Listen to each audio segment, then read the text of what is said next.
नमस्कार, फ्रिडम चौतारी पडकास्टको 84औं श्रृङ्खलामा यहाँहरूलाई स्वागत छ। म आदित्य दाहाल। आज हामी महामारीमा कानूनको शासन, न्याय र मानवाधिकारका विषयमा छलफल गर्दैछौँ।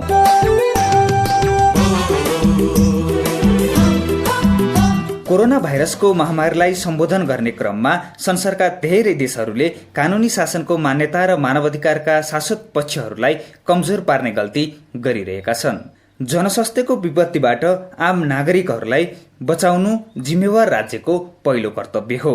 तर यो विपत्तिको सामना गर्दा सरकारले पारदर्शी, उत्तरदायी र जवाफदेही शासनको मर्मलाई जोगाउँदै कानूनी शासनको अवधारणाबाट विचलित नभई काम गर्नु पनि उत्तिकै महत्त्वपूर्ण हुन्छ। जस्तो सुकै आपत परे पनि न्याय नमरोस् भनेर सचेत रहनु नै असल राज्यको धर्म पनि हो। कोरोना संक्रमणलाई रोक्न र आम समुदायलाई संक्रमण हुनबाट जोगाउन धेरै राज्यहरूले बन्दाबन्दी अर्थात् लकडाउनको उपाय अवलम्बन गरे र गरिरहेका छन्। हाम्रो देशमा पनि करिब 3 महिनादेखि लकडाउन जारी छ। सरकारको ठाडो आदेशपछि गरिएको लकडाउनले आम नागरिकको दैनिकी मात्र होइन, कतिपय राज्यका संयन्त्रहरू समेत निष्क्रिय हुन पुगे। यो बेला जता पनि सरकार अर्थात् कार्यकारी मात्र देखियो। यो अवस्थामा मानवाधिकारको संवेदनशील पक्ष निकै प्रभावित भयो। कानूनी शासन अर्थात् रुल अफ लको मान्यतामा कुठाराघात भयो। यसबारे हाम्रो देशको सन्दर्भमा चाहिँ कस्तो भयो त? आजको फ्रिडम चौतारी पडकास्टको 84औं अङ्कमा यस सम्बन्धी एक गहन बहसलाई प्रस्तुत गर्दैछौ। सेन्टर फर रुल अफ ल नेपालका सक्रिय कानून व्यवसायहरूको एउटा संस्था हो। यो संस्थाले गत शनिबार जेठ 31 गते यस विषयको बहस चलाएको थियो। यस बहसमा कीनोट स्पिकरका रूपमा हुनुहुन्छ नेपालका पूर्व प्रधान न्यायाधीश कल्याण श्रेष्ठ, अनि बहसमा हुनुहुन्छ राष्ट्रिय मानवाधिकार आयोगका सदस्य मोहन अन्सारी र नागरिक स्वतन्त्रताका अभियन्ता वरिष्ठ पत्रकार तारानाथ दाहाल। यो बहसको सहजीकरण गर्दै हुनुहुन्छ अधिवक्ता नारायण भट्टराई र छलफलमा अरू सचेत बौद्धिक नागरिकहरू पनि हुनुहुन्छ। सुनौ महामारीमा न्याय र मानवाधिकार विषयको एक महत्त्वपूर्ण बहस।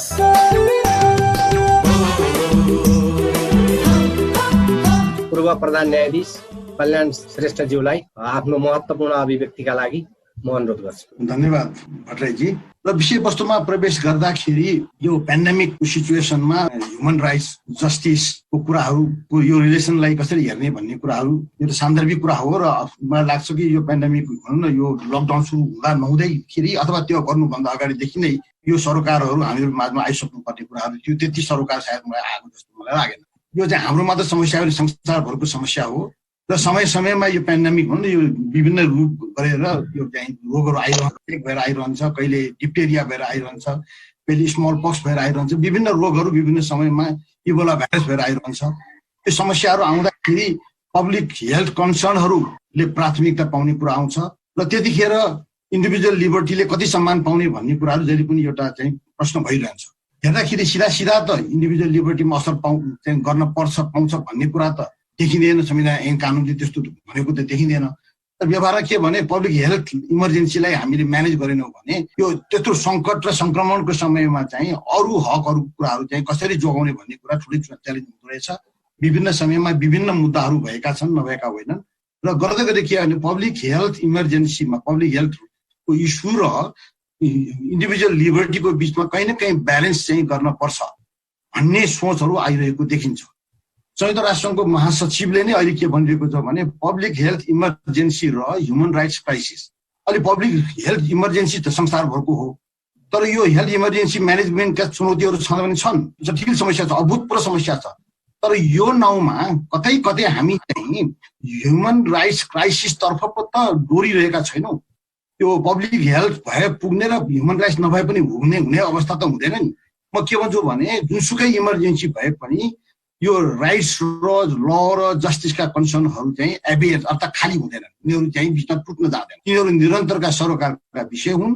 त्यस कारणले चाहिँ यो पब्लिक हेल्थ इमर्जेन्सी हामी सम्हाल्दैखेरि हामीले ह्युमन राइट्सको टेक केयर गर्न पाएनौँ भन्ने बहानाबाजी गर्ने हामीले छुट हुँदैन।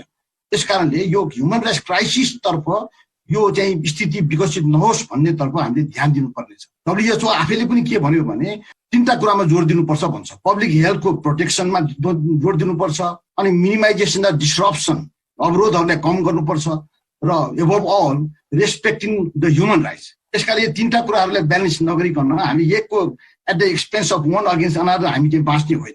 यो कुरालाई हामीले ध्यान दिनुपर्छ। तर फेरि पनि म के कुरा गरिरहेको छु भने सरकारले, राज्यले र संसारले पब्लिक हेल्थ इमर्जेन्सीमा जुटिरहेको बेलामा हामीले ओभरली लिगलिस्टिक वा ओभरली इन्डिभिजुअल फ्रिडममा जोड दिएर पब्लिक हेल्थ इमर्जेन्सीको लागि गरिएका जुन स्ट्राटेजीहरू छ वा स्टेपहरूलाई नै परास्त गर्ने गरी काम गर्यौँ भने सायद हामीले फेरि लपसाइडेड हुन्छौँ। त्यस्तो त हाम्रो धारणा हुँदैन। पब्लिक चाहिँ कन्सर्न चाहिँ prevail over the individual liberty त्यतिखेर। तर हाम्रो कोसिस के हुनुपर्छ भने यसमा ब्यालेन्स खोज्ने कुराहरू हुनुपर्छ। यो ब्यालेन्स चाहिँ कसरी मेन्टेन गर्ने, किनभने यो राइट्सहरू इग्नोर गरिसकेपछि अनि पब्लिक हेल्थ चाहिँ राम्रोसँग म्यानेज हुन्छ भन्ने कुरा होइन। त्यहाँ पनि फेरि हेजिमनी हुनसक्छ, त्यो चाहिँ डिस्क्रिमिनेटोरी हुनसक्छ, त्यो एब्युसिभ हुनसक्छ, त्यो इम्पर्फेक्ट हुनसक्छ। त्यसका धेरै खतराहरू छन्। त्यस कारणले यो ब्यालेन्सलाई हामीले ध्यान दिनुपर्छ भन्ने नै कुरा हो। र संसारमा के भएको छ भने यो संसारमा यसलाई लिगल्ली म्यानेज लिगल रिजाइमबाट कसरी म्यानेज गर्ने भन्ने कुरा वास्तवमा एउटा ठुलो समस्या छ। यो पब्लिक हेल्थ इमर्जेन्सी म्यानेज त गर्ने, तर जस्तो चाहियो त्यस्तो गर्ने भन्ने होइन कि यसलाई लिगल रिजाइमभित्र ल्याउनु पर्छ। र हामीसँग चाहिँ हाम्रो अहिलेको अनुभूत आवश्यकता के हो भने त्यस्तो ल हामीले ल्याउनु पर्छ। 20 सालमा जारी भएको संक्रामक रोग ऐनको आधारमा हामीले यो काम आज चाहिँ लकडाउनको अर्डर काम चलाएर बसेका छौँ। सम्पूर्ण कुराहरू यसबाट गतिविधि भएको छ। तर यहाँ कुरा के हो भने यो ल चाहिँ 20 साल भनेको पञ्चायती व्यवस्थाको सन्दर्भमा अत्यन्त अर्काइक ल, थोरै दफामा लेखिएको। त्यहाँ लेखिएको के हुन्छ भने आवश्यक आदेश जारी गर्न सक्छ। देशभरमा वा कुनै समुदायमा वा सर्वसाधारणको लागि आवश्यक आदेश जारी गर्न सक्ने, अरू धेरै कुराहरू छैन।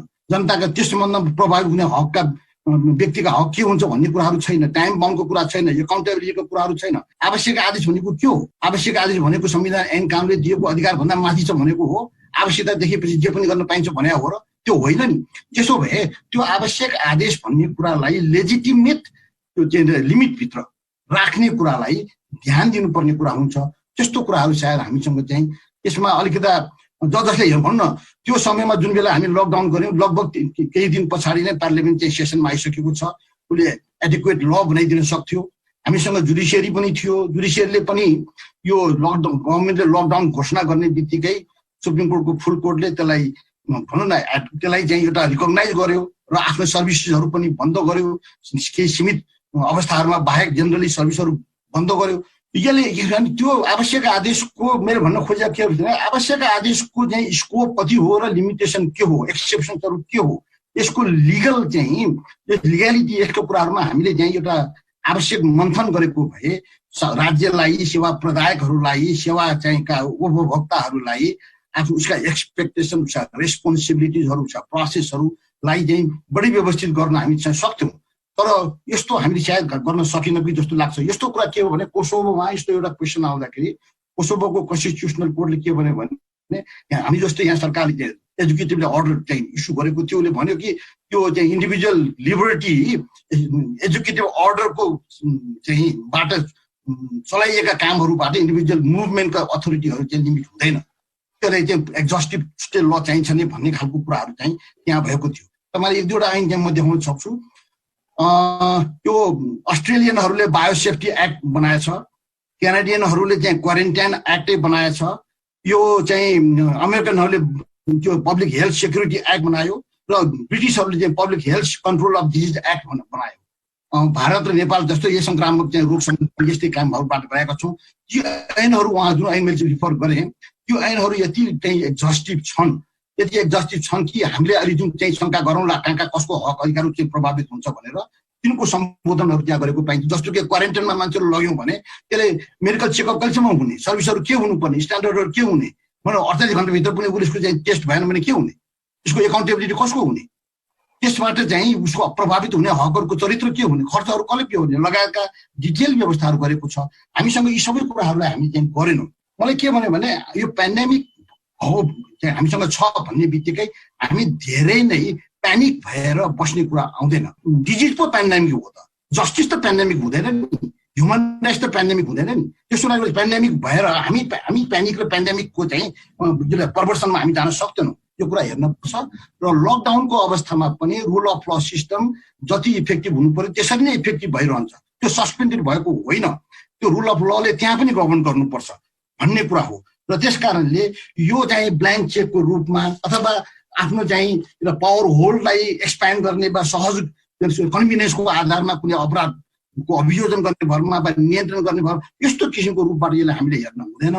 म के भन्छु भने government is the legal institution. कानुन बमोजिम मात्र चाहिँ सरकारको गठन भएको हो संविधान अन्तर्गत, र त्यस्तो सरकारले चाहिँ कानुन बमोजिम नै सम्पूर्ण कामहरू, चाहे यो इमर्जेन्सीहरूलाई म्यानेज गर्ने पनि कानुन बमोजिम नै गर्नुपर्ने हुन्छ।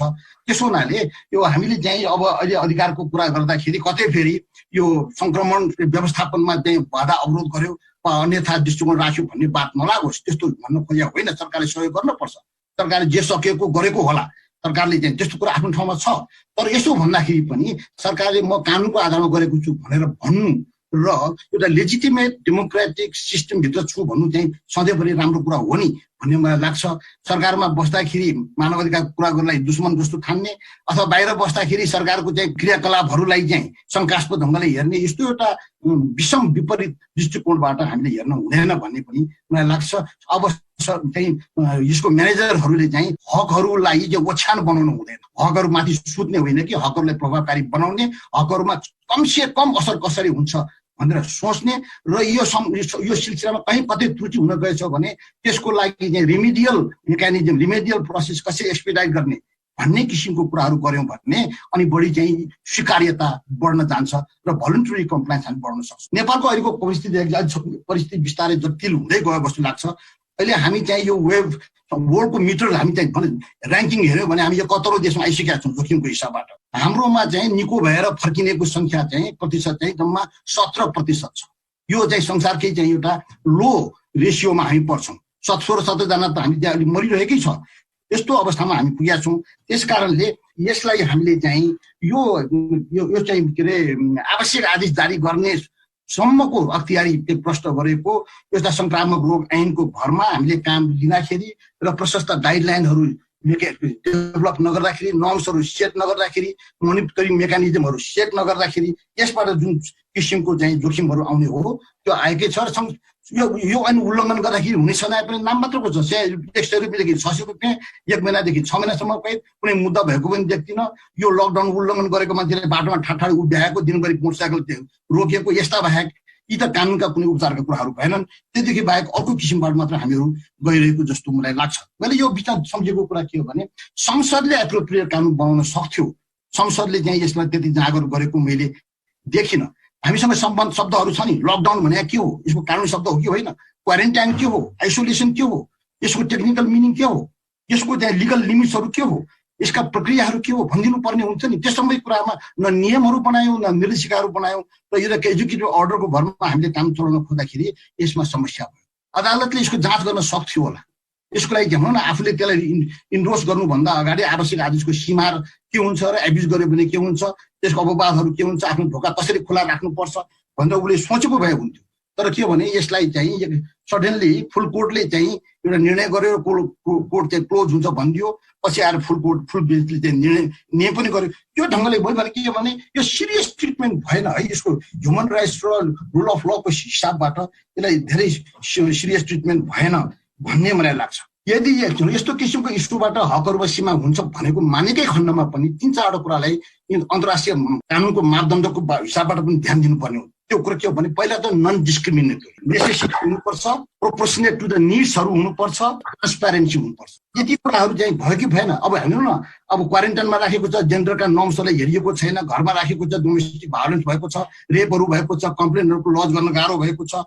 यो चाहिँ यो के भयो, यो नन डिस्क्रिमिनेटरी भयो त। यो नेसेसिटी भने आवश्यक भन्दा भनौँ न, जम्मा 2-3 जना भर्खर संक्रमण भएको त्यो देशभरि हामी लकडाउन गरिदियौँ। अब अहिले चाहिँ के अरे 5000 नागिसकेको छ, बल्ल हामी त्यहाँ फेरि खुकुलो गर्नेमा लाग्यो। यसको ऱ्यासनल कति छ, आवश्यकताहरू त प्रोपोर्सनेट टु द निड्स चाहिँ गर्नुपर्छ भनेर भन्छ कि त्यो चाहिँ यो एक्सेप्सनमा हामी जाने नै हो भने पनि त्यस्तो किसिमको कुराहरू हुन्छ।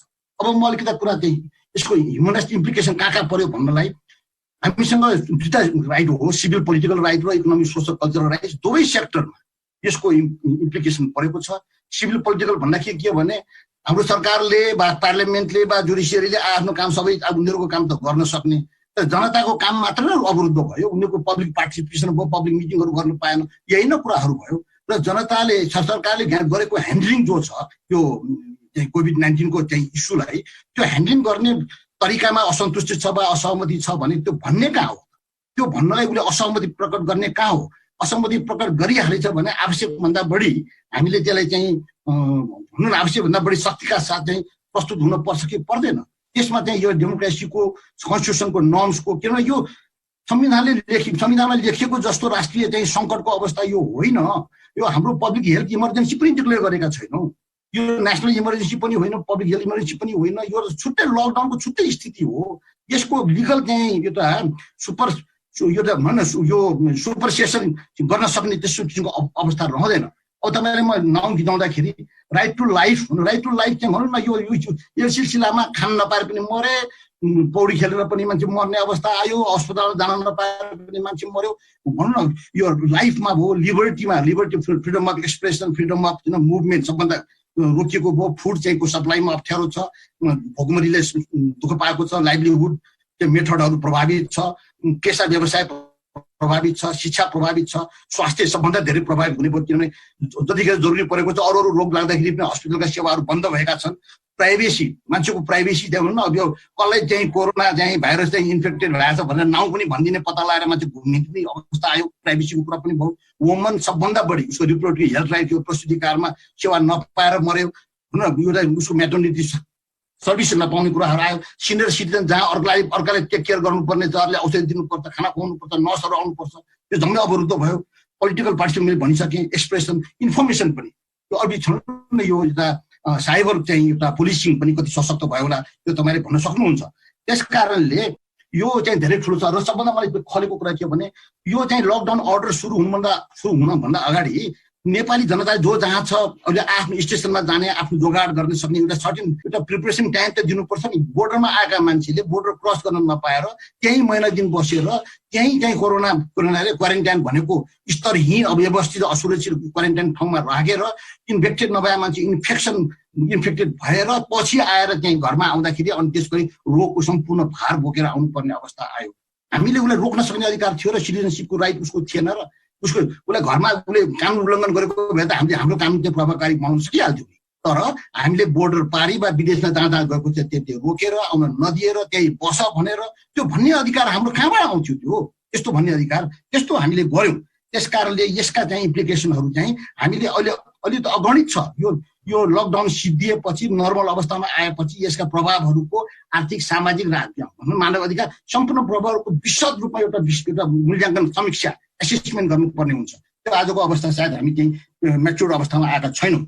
त्यस कारणले त्यसमा खास गरी डेली वेज अर्नरहरूलाई चाहिँ लाइभलीहुडमा कति अप्ठ्यारो पर्यो भने 2-3 दिन 2-4-5 किलो दियो, त्यसपछि दिएन, घरमा जान पनि दिएन, 4-5 दिन हिँडेर पनि नपुग्ने घर बाटोसम्म थियो, बाटोसम्म जानलाई यातायातको साधन छैन, मन्त्रीहरू चाहिँ सांसदहरूसँग नजिक रहेछ भने उनीहरूले कुनै आफ्नो चाहिँ गाडीमा पठाइ पनि दियो। त्यो डिस्क्रिमिनेटरी भएन, जनताले चाहिँ गाडी चलाउन नपाउने, नाक ढुङ्गामासम्म आएका मान्छेले फर्के पनि दिनुपर्ने र विशेष मान्छेको हातमा पर्यो भनेदेखि घर घर पुर्याउने फेरि विशेष व्यवस्था पाहन पनि मिल्ने, त्यो किसिमको भेदभावपूर्ण अवस्थाहरू पनि सायद हामीसँग रह्यो। त्यस कारणले चाहिँ यसमा धेरै सोचिएका, नसोचिएका, मिलेका, नमिलेका यसको निरूपण गर्ने, यसको चाहिँ कम्प्लेनहरू हेर्न सक्ने, यसलाई चाहिँ ओभरसाइट मेकानिजमको अभावमा यसरी जुन ढङ्गले चाहिँ हामीले लकडाउनको एडमिनिस्ट्रेसन गर्न दियौँ, यसले समाजका बहुआयामी, खास गरेर मार्जिनलाइज, ओल्ड एजका people, disable, children, pregnant woman, daily wage earner, यी सबै यावत वर्गका मानिसहरू र अरू भनौँ न हामीसँग चाहिँ चेतनाका पुञ्ज भनेको पत्रकारहरूले पनि यस्तो धेरै झन्झटहरू बेहोरेको हामी चाहिँ देख्न पाउँछौँ। त्यहाँले यो विषयहरू चाहिँ समस्या धेरै समग्र हिसाब गर्दा के रह्यो भने क्यारेक्टरिस्टिक प्रब्लमको कुरा गर्दाखेरि हामीसँग एउटा कम्प्रिहेन्सिभ ल चाहिँ चाहिन्थ्यो, जो कुरा हामीले गुमायौँ। हामीले ओभर आर्थिङ के अरे एउटा ओभरसाइट मेकानिजम राख्नु पर्थ्यो। साउथ अफ्रिकनले के गर्यो, साउथ अफ्रिकन कन्स्टिट्युसनल कोर्टले उनीहरूको फर्मर जजको अध्यक्षतामा एउटा कमिसनर बनाएर के गरेछ भने उसको प्राइभेसी र उसको चाहिँ प्राइभेट इन्फर्मेसनहरूको चाहिँ सेफ गार्ड गर्नुलाई, ओभरसाइट गर्नलाई हस्तक्षेप हुनुबाट जोगाउनुको लागि भनेर यो सङ्क्रमणकै समयमा नियुक्ति गरिदिएको रहेछ। त्यस्तो एउटा चाहिँ कुराहरू पनि त्यहाँ हुन सक्छ। हामीसँग रिलिफ प्याकेजहरू ल्याउँ त ल्यायौँ, ढिलो ल्यायौँ, अपर्याप्त ल्यायौँ, भेदभावपूर्ण ढङ्गले बाँड्यौँ, स्तरहीन ढङ्गले गऱ्यौँ, त्यस्तो भयो। र जसलाई चाहिँ गन्तव्यसम्म जानु छ, हस्पिटलसम्म जानु छ, अदालतसम्म जानु छ, जहाँ जानुपर्ने बेला जानु, त्यसलाई चाहिँ उसको चाहिँ यातायातको साधनको अभावमा वा अरू कुनै सहयोगको अभावमा अड्किएको मान्छेलाई ऱ्यापिड रेस्पोन्स टिम हामीले सायद राज्यले दिनु पर्थ्यो। त्यसो गरेको भए उसले चाहिँ आवश्यक परेको बेलामा सेवा पाएको छु नि भन्नुपर्ने हुन्थ्यो। त्यस्तो भएन। र सायद हामीले पावर बेसलाई पावर होल्डलाई ब्रोडेनिङ गर्ने एउटा अरूलाई चोलाएर बसेर आफूले बोल्न पाउने त्यस्तो त मौका हामीले खोजेनौँ कहीँ भन्ने जस्तो पनि लाग्छ। एउटा अर्को कुरा के भने पब्लिक हेल्थको विषय हो नि, यो त पब्लिक हेल्थ इमर्जेन्सी हो नि। पब्लिक हेल्थका एक्सपर्टहरू डक्टरहरूको ओपिनियन भन्दा अरू ओपिनियनहरू चाहिँ प्रिभेल भएको जस्तो मलाई लागिरहेको छ। अब चाहिँ पिपुलको अप्ठ्यारोहरूलाई भेन्टिलेट गर्ने ठाउँहरू कहीँ देखिएन। पोस्ट कोरोना रिकभरी प्लान हामीसँग के हो त्यसको पनि अवस्था देखिन। सबभन्दा अदालतले पटक पटक आदेश गर्यो कहीँ गोपनीयता संरक्षण गर भन्यो, के अरे डायरीहरू दर्ता गरिदियो भन्यो, सिमानामा रहेका मान्छेलाई ल्याइदियो भन्यो, खै कम्प्लायन्स गर्दा ह्युमन राइट्स कमिसनले पनि भन्यो धेरै गुनामा भनेको, धेरै कुरा मोनाजी भएको हुनाले म दोहोऱ्याउन चाहनु उहाँले भन्नु होला, त्यो गरेन। या भन्न कोरोना क्वारेन्टाइन हामीले राख्यौँ, क्वारेन्टाइनभित्र इन्फेक्सन भयो, क्वारेन्टाइन त खुसीले गएको हो नि त, लगेर राखेको हो नि, त्यो शर्तमा राखेको हो नि। त्यहाँ क्वारेन्टाइनभित्रै इन्फेक्सन भयो भनेर त्यो इन्फेक्सनबाट जाने गयो त्यसको जिम्मा लिन्छ कसले? त्यसको एकाउन्टेबिलिटी के हो? त्यसको क्षतिपूर्ति दिनुपर्छ कि पर्दैन? त्यसको प्रोसेस हुनुपर्छ कि पर्दैन? त खै त हामीसँग त्यस्तो कुराहरू गरेको। र मैले के भने यस्तो किसिमको पेन्डेमिक आफै त कोरोना आफै त जसलाई पनि लाग्नु, मलाई पनि लाग्छ, जसलाई पनि लाग्न सक्छ, तर यसको असर चाहिँ कसैलाई बढी र कसैलाई घटी छ भन्नुको मतलब पुवरलाई बढी छ, महिलालाई बढी छ, मार्जिनलाइज कम्युनिटीलाई बढी छ। यसको डिस्प्रोपोर्सनेट इफेक्ट छ र त्यो डिस्प्रोपोर्सनेट इफेक्टलाई हामीले सम्बोधन गर्ने रणनीति गरेनौँ भने हामीले राइट टु इक्वालिटीलाई हामीले चाहिँ सम्बोधन गरेको भन्ने देखिएन। त्यसकारण एउटा जरुरी के हुन्थ्यो भने lack of improvisation of facility that affected the मार्जिनलाइजलाई असर गर्ने जुन सेवाहरू छ त्यसलाई चाहिँ स्ट्यान्डर्डाइज गरिदिनु पर्ने यस्तो कुराहरू। त्यतिखेर चाहिँ सायद मलाई के लाग्छ भने रोल अफ द कोर्ट धेरै इम्पोर्टेन्ट हुनु त उहाँले कोर्टले काम नगरेको भन्ने पनि छैन। यो अप्ठ्यारो समयमा पनि केही न केही आदेशहरू दिएर सजिलो त पारेको हो, तर मेरो गुनासो पनि के भने त्यो आवश्यक आदेशको स्कोपिङ के हो त्यसको चाहिँ सायद धेरै सम्बोधन भएन। एक्सेस टु जस्टिसका इस्युलाई त्यो किनभने डिलेको कुरा छ, त्यसमा चाहिँ मान्छेले पार्टिसिपेसनको कुरा छ, त्यसमा यहाँ कन्सल्टेसनको कुरा छ, धेरै समस्याहरू छ, त्यो चाहिँ सायद धेरैहरू भएको जस्तो मलाई लागेन। पछिल्लो दिनमा चाहिँ भर्चुअल हियरिङ, आजकल भर्चुअल हियरिङबाट काम चलाउने कुराहरू आयो, सायद यो प्रयासहरू चाहिँ स्तुत्य नै छ, तर पनि यो चाहिँ कोर्टको सर्भिस चाहिँ यो इमर्जेन्सीमा सशक्त ढङ्गले कोर्टको सिस्टम चाहिँ जीवित रहनु पर्नेमा कोर्ट आफै पनि एफेक्टेड भयो कि लकडाउनबाट भने जस्तो मलाई लाग्छ। त्यसकारणले यो पोस्ट चाहिँ कोरोना यो पोस्ट सिनारियोमा रिमेडीहरूलाई अब यतिखेर त लकडाउनमा त मान्छेले चाहेर पनि सबै सुविधाहरू उपचारहरू खोज्न सकिने अवस्थामा हुँदैन होला, तर यो पोस्ट सिनारियो पोस्ट चाहिँ कोरोना चाहिँ सिनारियोमा यो रिमेडीहरू जम्मा गर्ने, त्यो हार्महरूलाई रेकर्ड गर्ने र त्यसलाई चाहिँ एक्सपिडाइट गर्ने र रिमेडीहरू पुर्याउने, जस्टिस र सेक्युरिटी दिने र भोलिको दिनसम्म, किनभने यो पहिलो पटक पनि होइन, यो यस्तो किसिमको समस्या हिजो 200-400 वर्ष अगाडिदेखि हिस्ट्री हामीसँग छ र भोलि पनि आउन सक्छ। मैले भने के भने ह्युमन राइट्सलाई चाहिँ देब्रे हातको कुरा बनाउने र शासकीय कुरालाई मात्र चाहिँ प्राथमिकता हो, किनभने राम्रो शासन हुने, बलियो शासन हुने बित्तिकै यो संक्रमणको समस्या चाहिँ बलियोसँग सम्बोधन भइहाल्छ भन्ने कुरा त होइन नि, विज्ञान सम्मत पनि छैन र व्यवहार सम्मत पनि छैन। र ह्युमन राइट्सलाई त मिनिमम असर कसरी पर्छ, जस्टिसलाई कसरी, जस्टिस र ह्युमन राइट्स भनेको अन्यनिश्चित सम्बन्ध छ कि यो जस्टिस र ह्युमन राइट्स रिजेक्ट गरिसकेपछि अनि पब्लिक हेल्थको सर्भिस त मैले इफेक्टिभ दिएँ भन्ने कुराको निश्चित गर्नलाई यो नाराबाजी गर्न सकिन्छ, पत्याउन सकिँदैन। त्यसकारणले यो धेरै विषय गम्भीर विषयहरू छ, यसको लागि यो ह्युमन राइट्स कम्युनिटीले गरेका प्रयासहरू छन्, तर उहाँले पनि एफेक्टेड भयो भन्ने मलाई लाग्दछ। हामीले चाहिँ देखाउन लायकको चाहिँ धेरै ठुलो विधिशास्त्र हामीले अहिले हेर्न पारेको छैन। पार्लियामेन्ट निष्क्रिय कसरी बन्न सक्छ, जुडिसियरीले चाहिँ यो चाहिँ कन्स्टिट्युसनल सुप्रिमेसी राइटहरूको चाहिँ सुप्रिमेसी लिएर बसेको जुडिसियरीले चाहिँ यसमा प्रशस्त बाटो प्रशस्त गर्न सक्थ्यो, जबकि लकडाउनमा म्याद तारिक गुज्रेका मान्छेको चाहिँ गाँठो कसरी फुकाउने भन्ने सम्ममा सीमित हो। त्यो चाहिँ अप्रत्यक्ष के हो भने त्यो संक्रामक रोग सम्बन्धी ऐन अन्तर्गत जारी गरेको आदेशकै आधारमा भएका परिस्थितिहरूको सम्बोधन मात्र भयो, जुन किसिमको कल्पनाशीलता सायद दिन सक्थ्यो। जति गरे त्यसको लागि म फेरि धन्यवाद दिन चाहन्छु, म उहाँलाई फेरि अन्यथा रूपमा नदिदिनु होला। तर के भने यो सङ्कट परेको बेलामा बिरामी भयो भने डाक्टर र मानव अधिकारको प्रश्न आयो भने चाहिँ ह्युमन राइट्स कमिसन र जुडिसियरी जस्ता संस्थाहरू चाहिँ यहाँ उनीहरूले चाहिँ उनीसँग धेरै आश गरिन्छ, जति गरे पनि नपुग्ने होला तर धेरै आश गरिन्छ र आशा गरे जतिको नजिकसम्म चाहिँ उभिएर काम गर्नुपर्ने हुन्छ। संसारमा यसका जुरिस्प्रुडेन्सहरू बढेका छन्। म यसो भनिरहेको छैन कि पब्लिक हेल्थलाई तल पार इन्डिभिजुअल लिबर्टीको कुरा धेरै गरौँ, म त्यो भनेको छैन। पब्लिक हेल्थ इस्यु चाहिँ बढी चाहिँ भनौँ न एउटा एमिनेन्ट रहन्छ। त्यसो हुँदा हुँदै पनि ह्युमन राइट्सको इस्यु चाहिँ नन इस्यु, रुल अफ लको इस्यु चाहिँ रुल अफ लको कुरा नगर। संविधान नपढेर म के गर्छु? मैले संविधानै पढेको हो, मानव अधिकारै पढेको हो, कानुनै पढेको हो। म यो गौण र अर्को विषय मलाई मेन हुँदैन। त्यस कारणले यसको चाहिँ एउटा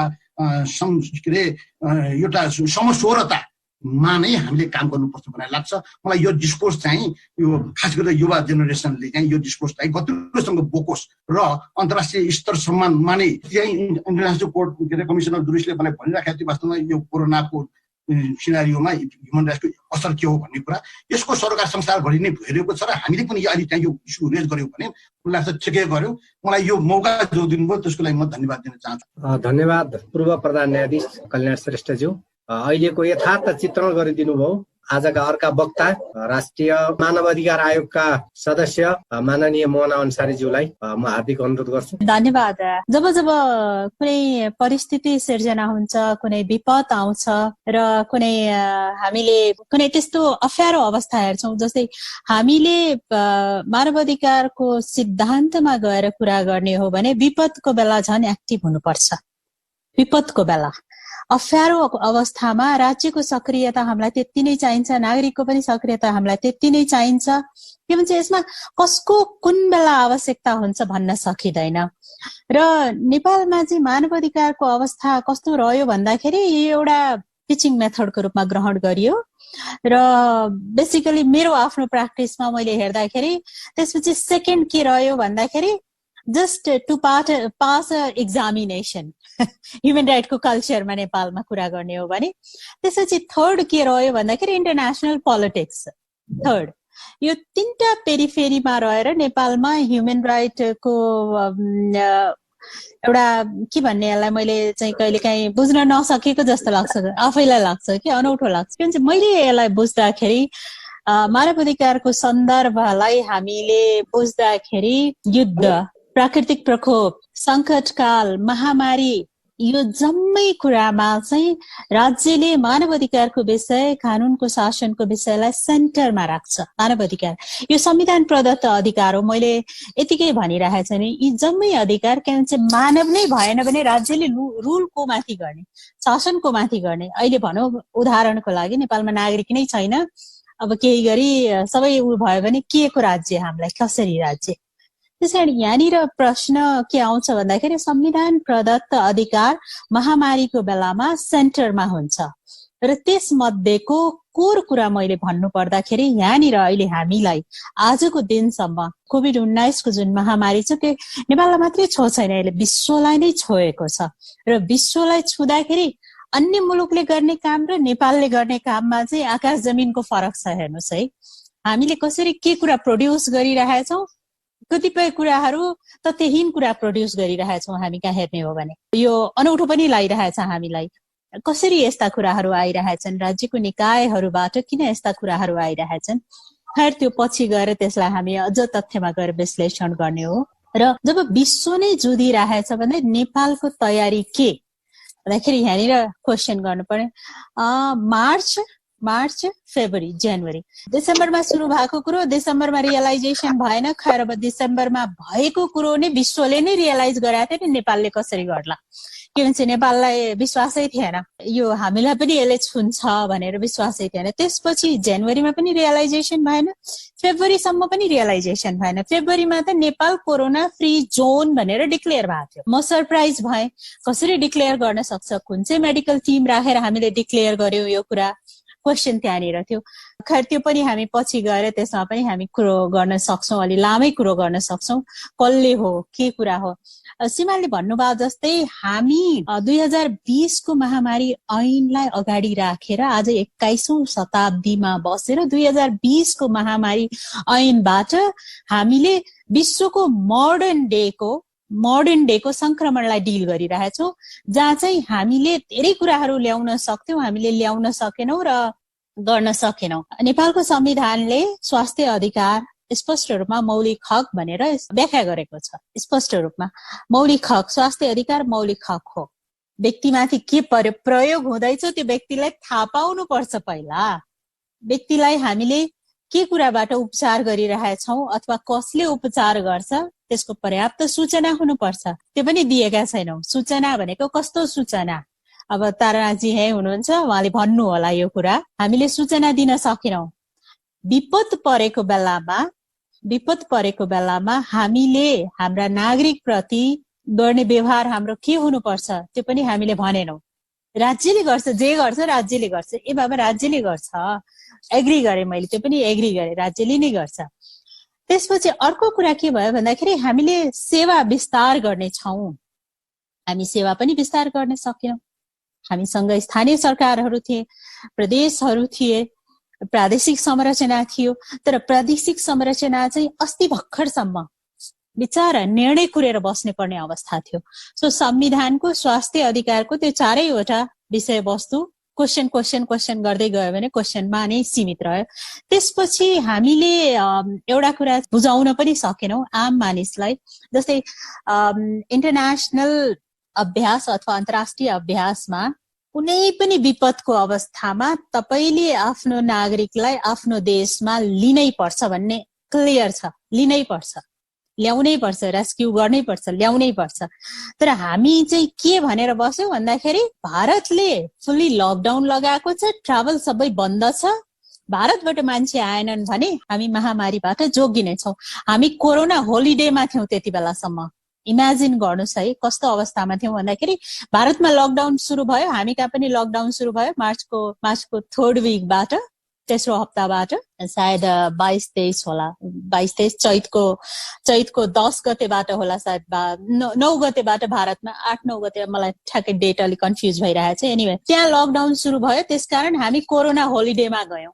हामीले त्यति बेलासम्म तयारी गर्न सक्थ्यौं। त्यहाँ लकडाउन छ, त्यहाँ जब हामी इन्फर्मल वेमा 40-50 लाखको इमेजिनेसन गर्दैछौँ हाम्रा नागरिक त्यहाँ होलान्, त्यहाँ छन् होला भनेर, हामी अनौपचारिक, हामीसँग कुनै डाटा छैन, आजको डेटसम्म पनि हामीसँग डाटा छैन। तर आजसम्म हामीले यसरी हेर्ने हो भने 10,000 मान्छे हाम्रा भित्रिसकेका छन्। अहिले पनि हामी त्यो डाटा दिन सकिरहेका छैनौं। 8,000 जति त हाम्रो सुदूरपश्चिममै आइसके। त्यसपछि सबै प्रदेशमा हामीले काउन्ट गर्ने हो भने 10,000 भन्दा बढीको हाराहारीमा हाम्रा नागरिकहरू फिर्ता आएका छन्। र हामी त्यो बेलामा कोरोना होलिडेमा बस्यौं, न हामी क्वारेन्टाइन व्यवस्थित गर्न सक्यौं, न हामीसँग के हुन्छ, मान्छे त ओहोर दोहोर गरिरहेथे, मान्छे कुनै न कुनै साधनबाट आइरहेका थिए। त्यसपछि वैदेशिक रोजगारीमा गएका मान्छेहरू पनि त्यही नै अवस्थामा रहे। हामी त्यसलाई पनि कुनै सम्बोधन गर्न सकेनौं। 1 हप्ता भयो हामी सम्बोधन गरेको। सम्पूर्ण नागरिक, हामी कहाँ नेपाल, यहाँसम्म कि नेपालमा रहेका विदेशीहरू पनि अन्य मुलुकले रेस्क्यु गरे। र अन्य मुलुकमा कतार, दुबई, ओमान जस्ता मिडल इस्ट कन्ट्रीमा, जहाँ चाहिँ बङ्गलादेश, श्रीलङ्का, त्यसपछि भारतका नागरिकहरू थिए, उनीहरूले इमर्जेन्सी प्लेनहरू लिएर उनीहरू ल्याए। आफ्नो नागरिक त उनीहरूले लिएर उद्धार गरे। किनभने उनीहरूमा चाहिँ एउटा के देखियो भन्दाखेरि नागरिक आफ्नो उद्धार गर्नुपर्छ, जोगाउनु पनि पर्छ त्यहाँनिर। अर्को एउटा महत्वपूर्ण पाटो के भयो भन्दाखेरि हामी कहाँ जति पनि जोखिममा रहेका कुराहरू थिए अथवा जोखिममा रहेका समुदायहरू थिए, त्यो जोखिममा रहेका समुदायहरू सबैभन्दा यो लकडाउनको बेलामा म कहाँबाट सुरु गर्न चाहन्छु, आत्महत्याबाट, त्यसपछि बलात्कार, त्यसपछि सुत्केरी र गर्भवतीले भोगेका समस्या, सिमालले पनि यो कुरा एड गरिसक्नु भएको छ। त्यसपछि हामी हेर्न सक्छौं जातीय विभेदका कुराहरू हामी यही बेलामा हामीले भोग्यौं। धेरैवटा क्वारेन्टाइनमा कुकसम्म निकालिएको कुरो, कुकलाई पनि दुर्व्यवहार गरेको कुरो हामी यही बेला भोग्यौं। हामी त कोरोनासँग सङ्घर्ष गरिरहेका थियौँ। हामीलाई जात पात धर्म वर्णसँग मतलब थिएन। म आफै एउटा फरक धर्मको मान्छे भएको भएर म आफै भिक्टिम पनि भएँ। यो बीचमा म आफै पनि भिक्टिम भएँ अन्नेसेसरी कुरालाई लिएर। मेरो व्यक्तिगत जीवन, मेरो व्यावसायिकतामा प्रश्नहरू उठाए। त्यो मलाई एउटा हास्यास्पद पनि लागिरहेछ, कसरी मान्छेले त्यहाँसम्म छिर्न सक्छ भनेर। एनिवे त्यो अर्को पाटो। त्यसपछि मलाई अर्को एउटा, यही बेलामा हामीले जोखिममा, मैले भनिरहेको थिएँ, जोखिममा रहेका हाम्रो क्वारेन्टाइन तपाईँले इमेजिन गर्न सक्नुहुन्छ। स्कुलमा क्वारेन्टाइन बनाइयो र स्कुलमा क्वारेन्टाइन बनाउँदा त्यो बेन्चलाई जोडेर बनाइएको थियो। ठिक छ, त्यो जोड्नु भयो, राम्रो गर्नुभयो। तर एउटा नर्मल एउटा तन्ना, कतिपय मैले हिजो अस्ति यो कार्यक्रममा आउनुपर्छ भने केही क्वारेन्टाइनका तस्बिरहरू हेर्ने प्रयास गरेँ। रुखमुनि क्वारेन्टाइन छ, गाई भैँसीको गोठमा पनि क्वारेन्टाइनहरू छ, त्यसपछि क्वारेन्टाइनको अवस्था यस्तो यस्तो अवस्था छ, अब त्यो मैले भन्न सक्दिनँ। ओडारमा समेत क्वारेन्टाइनहरू हामीले देखेका छौँ, त्यो अवस्था रह्यो। त्यसपछि अर्को एउटा कुरा चाहिँ जति पनि मानवाधिकार उल्लङ्घनका यस बीचमा घटनाहरू भयो हामीले रिसिभ गर्यो, मानवाधिकार आयोगले रिसिभ गर्यो र यो बीचमा अब थोरै धेरै जुन जस्तो अवस्था छ हामीले त्यो अवस्थाको बीचमा रहेर हामीले मानवाधिकार उल्लङ्घनका विषयहरू सम्बोधन गर्ने प्रयास पनि गर्यौं। त्यसैमा चाहिँ अब सुप्रिम कोर्टका पनि धेरै निर्णयहरू आए, त्यसले मानवाधिकार आयोगलाई पनि सहयोग गर्यो र यसरी अगाडि बढ्दै जाँदाखेरि हेर्दै जाँदाखेरि अब यी त भए मानवाधिकार उल्लङ्घनका कुरा र अन्तर्राष्ट्रिय मापदण्ड एकतिर छ, त्यो स्थापित छ, त्यसले बीचमा हेरफेर पनि गरेको छैन। WHO को स्ट्यान्डर्ड पनि मैले नेपाल सरकारले पूर्ण रूपमा पालना गरेको मैले देखिनँ यहाँनिर भन्नु पर्दाखेरि। त्यसपछि सामान्य रूपमा मानवाधिकार आयोगले बोलेका कुराहरू जस्तै एउटा कुरा के भयो भन्दाखेरि प्रोटेक्टिभ गियर हामी भन्छौँ, त्यो लगाउने प्रोटेक्टिभ सामग्रीहरू स्वास्थ्य कर्मीलाई दिनुपर्छ। स्वास्थ्य कर्मी, सुरक्षाकर्मी फ्रन्ट लाइनमा खटेर काम गरे, उनीहरूलाई जोगाउनु पनि त हाम्रो पहिलो प्राथमिकता हो। थोरै संख्या छ हामीसँग, स्वास्थ्य कर्मीको पनि थोरै संख्या छ हामीसँग, अरबौं अथवा लाखौंको संख्यामा छैन स्वास्थ्य कर्मीहरू, हामीसँग हजारमा काउन्ट गर्न सक्ने स्वास्थ्य कर्मीहरू छन्, तिनलाई पनि त हामीले जोगाउनु जरुरी छ। त्यसपछि सुरक्षाकर्मीहरू जो रोडमा दिन बिहान र बेलुका खटिए, तिनीहरूको पनि हामीले न स्वास्थ्यको ख्याल गर्यौं, न तिनीहरूको आराम गर्ने समयको ख्याल गर्यौं, न तिनीहरूलाई हामीले त्यस्ता सुरक्षा सामग्रीहरू हामीले दिन सक्यौं। यहाँसम्म कि सशस्त्र प्रहरी र नेपाल प्रहरीले खानेकुरामा विभेद देख्यौं हामीले। नेपाल प्रहरीले चाउचाउ खाएर जीवनयापन गरिरहेको थियो देख्यौं यो लकडाउनको बेलामा, सशस्त्र प्रहरीको खाने क्वालिटी फरक छ। हामीले आफ्नै सुरक्षाकर्मी बीचमा पनि विभेदहरू देख्यौं यहाँनिर। त्यसपछि अर्को एउटा विभेद मैले कहाँनिर देखेँ मानवाधिकारको दृष्टिकोणबाट, गल्फमा काम गर्ने कामदार चाहिँ एकदमै के भन्ने त्यसलाई फरक कामदार हुन्, फरक ग्रहबाट आएको जस्तो व्यवहार हामीले गर्यौं। भारतबाट आउने कामदारलाई हामीले फरक ग्रहबाट, नेपालको संविधानले भन्छ घाँस बाँस कपास न्यूनतम आवश्यकता सरकारले पूरा गर्नुपर्छ। त्यसपछि रोजगारी जोडिएको छ, आवास जोडिएको छ। यदि तपाईँले नेपालमा रोजगारी दिन सक्नुहुन्न भने मानिस त रोजगारी त कहीँ न कहीँ गएर उसले खोज्छ नि। सो त्यहाँ बस्ने, त्यहाँ काम गर्ने कामदारहरूको हामीले वास्तै गरेनौं। हामीलाई कस्तो भयो भन्दाखेरि 3 दिन अगाडिको एउटा घटना हेर्नुहुन्छ भने टिप्परमा सामान्य नागरिकलाई कुनै पनि नगरपालिकाले रेस्क्यु गर्न मिल्छ? त्यो टिप्पर सवारी साधन हो हाम्रो लागि। टिप्परमा लगेर हामीले मान्छे कोचेर लगिरहेछौँ। कुनै बेला मान्यज्यूहरूमाथि एउटा एक किसिमको विम चल्याएको थियो, उहाँले काठमाडौँबाट मान्छे रेस्क्यु गर्दाखेरि बस पठाउनु भयो, तर हामीले हाम्रो बसहरू नाकामा राख्न सकेनौं। सो हामीले आफ्ना नागरिकहरूलाई कम से कम सामान्य रूपमा उसको ज्वरो र उसको सामान्य हेल्थ चेकअप गरेर उसलाई बसमा राखेर इज्जतका साथ उसको वासस्थानसम्म पुर्याउन सकौं अथवा कुनै क्वारेन्टाइनमा पुर्याउन सकौं। यी धेरैवटा कमी कमजोरीहरू रहे। तर यो बीचमा हामीले जुन 3वटा टी को कुरा थियो, त्यो 3वटा टी चाहिँ सबै नागरिकमा समान रूपमा लागू भएन। समान नागरिकमा 3टा टी को कुरा लागू भएन। ट्रेस, टेस्ट अनि ट्रिटमेन्ट, त्यो इक्वली हामीले लागू गर्न सकेनौं अथवा नेपाल सरकारले लागू गर्न सकेन।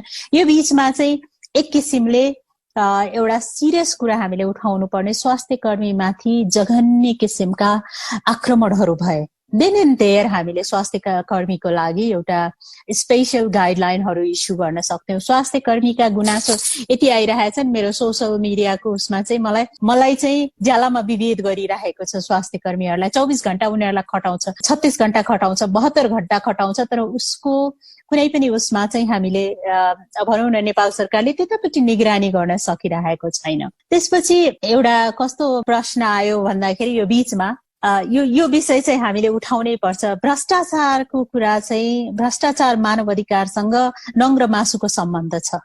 हामीले हेर्ने हो भने जुन देशमा भ्रष्टाचार र कानूनको शासन भ्रष्टाचार हुन्छ, कानूनको शासन हुँदैन, त्यो देशमा मानव अधिकारको व्यापक उल्लङ्घन हुन्छ र दण्डहीनताको संस्कार चाहिँ मौलाउँछ भनेर यो कुरा मैले धेरै पटक भनेको छु र आज फेरि यो फोरममा मैले दोहोर्याउन चाहिरहेको छु। श्रीमान माननीय पूर्व सामान्य पूर्व न्यायाधीश पनि हामीसँग प्रधान न्यायाधीश पनि हुनुहुन्छ, उहाँले पनि यो कुरा भ्रष्टाचार कसरी हाम्रो कल्चरमा डिप रुटेड छ र जसले चाहिँ पटक पटक चाहिँ मानव अधिकार उल्लङ्घन जस्ता कुराहरू जन्माइरहेको छ। र यो बीचमा पनि हामीले देख्यौं यो कुराहरू। जस्तै हामीले कुनै पनि नागरिकलाई राहतको नाममा क्यास दिन सक्थ्यौं, क्यास दिएको भए उसले त्यो आफै त्यो प्रोडक्टहरू किनेर खान सक्थ्यो। तर हामीलाई के भयो भने हामीले खाद्यान्न नै बाँड्नुपर्छ, जरुरी छैन उसलाई खाद्यान्नको आवश्यकता नहोला, उसले आफै त्यो आर्थिक रूपमा उसले केही पैसा पाएको भए सायद उसले मलको जोहो गर्थ्यो टाइममा, अथवा उसले औषधि किनेर राख्थ्यो, उसले अरू कुराहरूमा त्यो इन्भेस्ट गर्थ्यो। खाद्यान्न आवश्यक नहुन सक्छ कसै मान्छेलाई। तर हाम्रो मानसिकता के भयो भन्दाखेरि 5 किलो चामल नुन तेल बाँडे पुग्छ भन्ने टाइपको हाम्रो मानसिकता भयो। त्यसमा कस्तो किसिमको भ्रष्टाचार हामीले देख्यौं भन्दाखेरि जुन खाद्य गोदामहरू स्टोरेज राखेको छ नन इटेबल थिङ्सहरू हामीले बाँडे हाम्रा जनप्रतिनिधिहरूले बाँडेका प्रमाणहरू छन् त्यहाँनिर। त्यो नौलो कुरो होइन। त्यसपछि हामीले यो खाद्य र कालाबाजारीको सन्दर्भमा भेरी इन्ट्रेस्टिङ के ठूला व्यापारीहरूलाई हामीले कारवाही गर्दाखेरि एक किसिमको स्ट्यान्डर्ड, साना व्यापारीलाई कारवाही गर्दाखेरि हाम्रो एउटा स्ट्यान्डर्ड। हामीले सानो सानो भेन्डर पसलहरू, सानो सानो गुम्टी पसलहरूलाई हामीले प्रमोट गर्न सक्थ्यौं, सर्टेन आवर हामीले दिन सक्थ्यौं। त्यो उसको पनि रोजगारीको सवाल छ। तर हाम्रो के भयो भन्दाखेरि तपाईँले 2-3टा गभर्मेन्टको स्टेटमेन्ट उठाएर हेर्नुहोस्, ठूला व्यापारी नेपालको 77 जिल्लामा छन् त काठमाडौँलाई मात्रै टार्गेट गरेर संघले त्यस्ता स्टेटमेन्टहरू जारी गर्न मिल्छ? किनभने चाहिँ यो कोभिड नियन्त्रण गर्ने त एउटा टिम थियो नि उप प्रधानमन्त्रीजीको निर्देशनमा, र त्यो कोभिडले गर्ने निर्णयहरू देशव्यापी रूपमा लागू भइरहेको थियो। प्रदेशले निर्णय गर्न सकिरहेको छैन, त्यहाँनिर उसलाई अप्ठ्यारो भइरहेको थियो। के भन्छ यो संघको निर्णय हो, संघले कोरोना डिल गरिरहेको छ नि। स्वास्थ्य नीति के छ भने संघीय ढाँचामा छ स्वास्थ्य नीति। हाम्रो 2075 स्वास्थ्य नीति संघीय ढाँचामा छ अथवा विशेष गरेर संघलाई केन्द्रित छ। सो यी यावत कुराहरूलाई हामीले यहाँनिर प्रश्न गर्ने हो भने राज्य संयन्त्रहरू कुनै न कुनै उसमा चाहिँ उत्तरदायी हुनुपर्ने ठाउँमा दुःख लाग्छ यो कुराहरू भन्दाखेरि हामी उत्तरदायी देखेनौं। मैले भन्नु पर्दाखेरि मैले उत्तरदायी रूपमा देखेन। र अब यो विगत केही दिनदेखि अब यी त भए अब मानवाधिकार उल्लङ्घनका कुराहरू, र यो मानवाधिकार उल्लङ्घनको कुरा सायद यो कोभिड लकडाउनको बेलामा हामीले सम्बोधन गर्न नसके पनि पछि गएर यी सम्पूर्ण घटना जति पनि रिपोर्टेड घटना छ, मिडियामा रिपोर्टेड घटना छ, इन्डिभिजुअल अर्गनाइजेसनहरू, सिभिल सोसाइटी अर्गनाइजेसनहरूमा रिपोर्टेड घटनाहरू चाहिँ सबै इन्भेस्टिगेट हुनुपर्छ र रेमेडीमा काम गर्नुपर्छ। अब हामीले पोस्ट कोभिडमा गएर रेमेडीमा काम गर्नुपर्छ। एटलिस्ट स्टेटको कारणले भायोलेट भएको राइटहरूमा रेमेडी इम्पोर्टेन्ट छ। र कोभिड चाहिँ हामीले कस्तो हेभोकेट अहिले हामीलाई फिल भइरहेछ, सायद भोलि गएर वैज्ञानिकहरूले यसलाई कुनै अथवा स्वास्थ्य वैज्ञानिकहरूले कोभिडलाई अब ठिक छ covid live with the covid, धेरैजना वैज्ञानिकले त भनिसक्नुभएको छ तपाईँ अब कोभिडसँगै बाँच्नुपर्छ, कोरोनासँगै बाँच्नुपर्छ, तपाईँको आफ्नो आफै सुरक्षित बसेर कोरोनासँगै बाँच्ने वातावरण अब सिर्जना हुँदैछ बिस्तारै। सायद होला पनि, जस्तै हामी स्वाइन फ्लू सँगसँगै बाँचिरहेछौँ, HIV लिएर पनि मान्छे बाँचिरहेछ, तर कोरोनाले एक किसिमको छुत अछुतको भावना मान्छेमा आइसकेको छ। एक त त्यसै पनि हाम्रो सोसाइटी त्योसँग ग्रसित सोसाइटी छ छुत अछुतसँग। अब कोरोनाले अर्को छुत अछुत चाहिँ जन्माउँछ यसले। जस्तै अब सुरुमा हामीले नेपाल सरकारका कुनै निकायले त्यो सर्टिफाई गर्न सकेका छैन। एउटा प्रचार आएको थियो नेपालमा, तब्लिगीहरूले कोरोना फैलाए भनेर। त्यो आज पनि चलिरहेछ त्यो ट्रेन्ड। त्यो कसरी भन्न सक्छ? हामीसँग कुनै प्रमाण छ त्यसका? कुनै आधार छ हामीसँग? छैन त्यस्ता आधारहरू। तर कस्तो भयो भन्दाखेरि स्टेट मेकानिजमले त्यसलाई क्ल्यारिफाई गर्नुपर्छ। अनआन्सर्ड क्वेसन हो यो, भोलि सबैलाई क्वेसन हुन्छ, त्यो अनआन्सर्ड क्वेसन हो, भोलि अरू कुराहरूमा क्वेसन आउन सक्छ। त्यसपछि अर्को कुरा चाहिँ अब यसको जुन एउटा डिप ऊ छ यो संक्रमणको, यसको अब यसलाई कसरी हामीले ब्रेक गर्ने त्यो स्ट्राटेजी स्टेटले दिन सकिरहेको छैन। जस्तै लकडाउन ओपनको स्ट्राटेजी दिन सकिरहेको छैन, त्यस्तै अब यो चेन ब्रेक गर्ने स्ट्राटेजी के हुन सक्छ, कोरोनालाई ब्रेक गर्ने स्ट्राटेजी। किनभने वी हेभ टु वर्क, हामीले काम गर्नु छ, हामीले आफ्नो आफ्नो आफ्नो मोडालिटीमा रहेर के भन्छ कुनै पनि विपद हाम्रो लागि अवसर पनि हो, हामीले यसलाई चुनौतीको रूपमा मात्रै हेरिरहेछौँ, अवसर पनि हो। जस्तै उदाहरणको लागि अधिकांश मेगा प्रोजेक्टहरू रनिङ छ, जस्तै रोड मर्मतको कामहरू, सडक बनाउने कामहरू, त्यहाँ त काम गरिरहेछन्, मान्छेले काम गरिरहेछन्। तर पनि मेजोरिटी जो हामी जस्ता मान्छे छौँ लकडाउन घरभित्र बसिरहेछौँ। अब चेन ब्रेकिङको मोडालिटी के हुन्छ, हाम्रो पिपुललाई कसरी अवेर गराउने, के हुन सक्छ ती सूचनाहरू हो। त्यसकारण पोस्ट कोभिडको एउटा क्लियर रोड म्याप हामीले दिन जरुरी छ। र एउटा कुरा चाहिँ सायद मलाई लागेको कुरो, र यो फोरममा यो डिस्कसन भयो भने एकदमै राम्रो हुन्छ। एउटा महत्त्वपूर्ण कुरा के छ भन्दाखेरि कोभिडको कारणले साना साना जुन अब व्यवसाय भर्खर नेपालमा सुरु भइरहेछ, जस्तै टुरिज्म सेक्टर, त्यसपछि प्राइभेट इन्स्टिट्युटहरू, धेरैवटा प्राइभेट इन्स्टिट्युट यस्ता छन् जसले चाहिँ फेयरली गभर्मेन्टलाई के भनेको थियो भन्दाखेरि CSR पोलिसी अन्तर्गत रहेर हामीले गभर्मेन्टलाई कर्पोरेट सर्भिस दिए बापत नेपाल सरकारले केही सर्टेन उसमा चाहिँ त्यो छुटहरू दिने कुराहरू र स्पेसली सरकारलाई सहयोग गर्ने कुराहरूमा, सो त्यस्ता निकायहरूलाई प्रोत्साहित गर्न हामी सकेनौँ। र यो पनि ह्युमन राइटको एउटा नर्म्सभित्र आउन थालिसकेको छ। प्राइभेट बिजनेसहरूलाई मर्न दिने कि तिनीहरूलाई प्रोटेक्ट गर्ने, तिनीहरूसँग जोडिएका धेरैवटा साना, किनभने सरकारले जागिर दिन नसकेको ठाउँमा प्राइभेट इन्डस्ट्रिजले जागिर दिन्छ। तर त्यो प्राइभेट इन्डस्ट्रिजभित्र काम गर्ने व्यक्तिहरूको राइटका कुराहरू, उसको रेमेडीका कुराहरू, सो त्यो सबै कुराहरू हामीले अहिले इन्स्योर गर्नुपर्छ। पोस्ट कोभिडको सिनारियोमा हामीले अहिले इन्स्योर गर्न सकेनौँ भने एक त लकडाउन पनि अमेजिङली सके जस्तो लागिरहेछ, अमेजिङली सके जस्तो। हुन त अब त्यो सकेको छैन, तर अघोषित रूपमा सरकारले डिक्लेयर पनि गर्न सकिरहेको छैन, हामी लकडाउन सक्यौँ, फुल्ली अप्लाई पनि गर्न सकिरहेको छैन। मैले यति भने, र मानव अधिकार आयोगलाई पनि यो अहिले यो फोरमभित्र जोडिएका सबैजनाले मानव अधिकार आयोगलाई पनि प्रश्न चाहिँ गर्दै गर्नुहोस्, नभए त्यसले चाहिँ आयोग पनि कहिलेकाहीँ निदाउन थाल्छ। धन्यवाद। धन्यवाद माननीय मोहन अन्सारीज्यू। यो बेलामा राइट टु इन्फर्मेसन एक्टिभिस्टहरूको भूमिका सहित जोडेर हामी यो ट्रान्सपरेन्सी र यो एकाउन्टेबिलिटीलाई कसरी स्थापित गर्न सक्छौँ, यी कुरा समेत जोडेर आफ्नो विचारका लागि नागरिक अगुवा तारनाथ दाहालज्यूलाई अनुरोध गर्छु। विशेष धन्यवाद दिन चाहन्छु। म कहाँनिरबाट कुरा सुरु गर्छु भने यो पेन्डेमिक सुरु भएपछि र यो पेन्डेमिकलाई डिल गर्नको लागि लकडाउनको स्ट्राटेजी अवलम्बन गरिएपछि बारम्बार उठाउँदै आएको मलाई लाग्दछ दर्जनौं चोटि लेखेँ होला। मैले उठाएको एउटै मात्र विषय के थियो भनेदेखि पार्लियामेन्ट सुड बी ओपन र पार्लियामेन्टले यो ओभरसाइटको काम गर्नुपर्छ।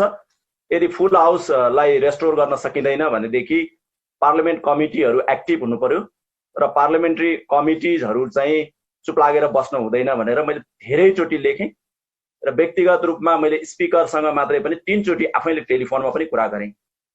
र एउटा राम्रो पक्ष के भनेदेखि नेपालको पार्लियामेन्ट यसमा सुरु भयो।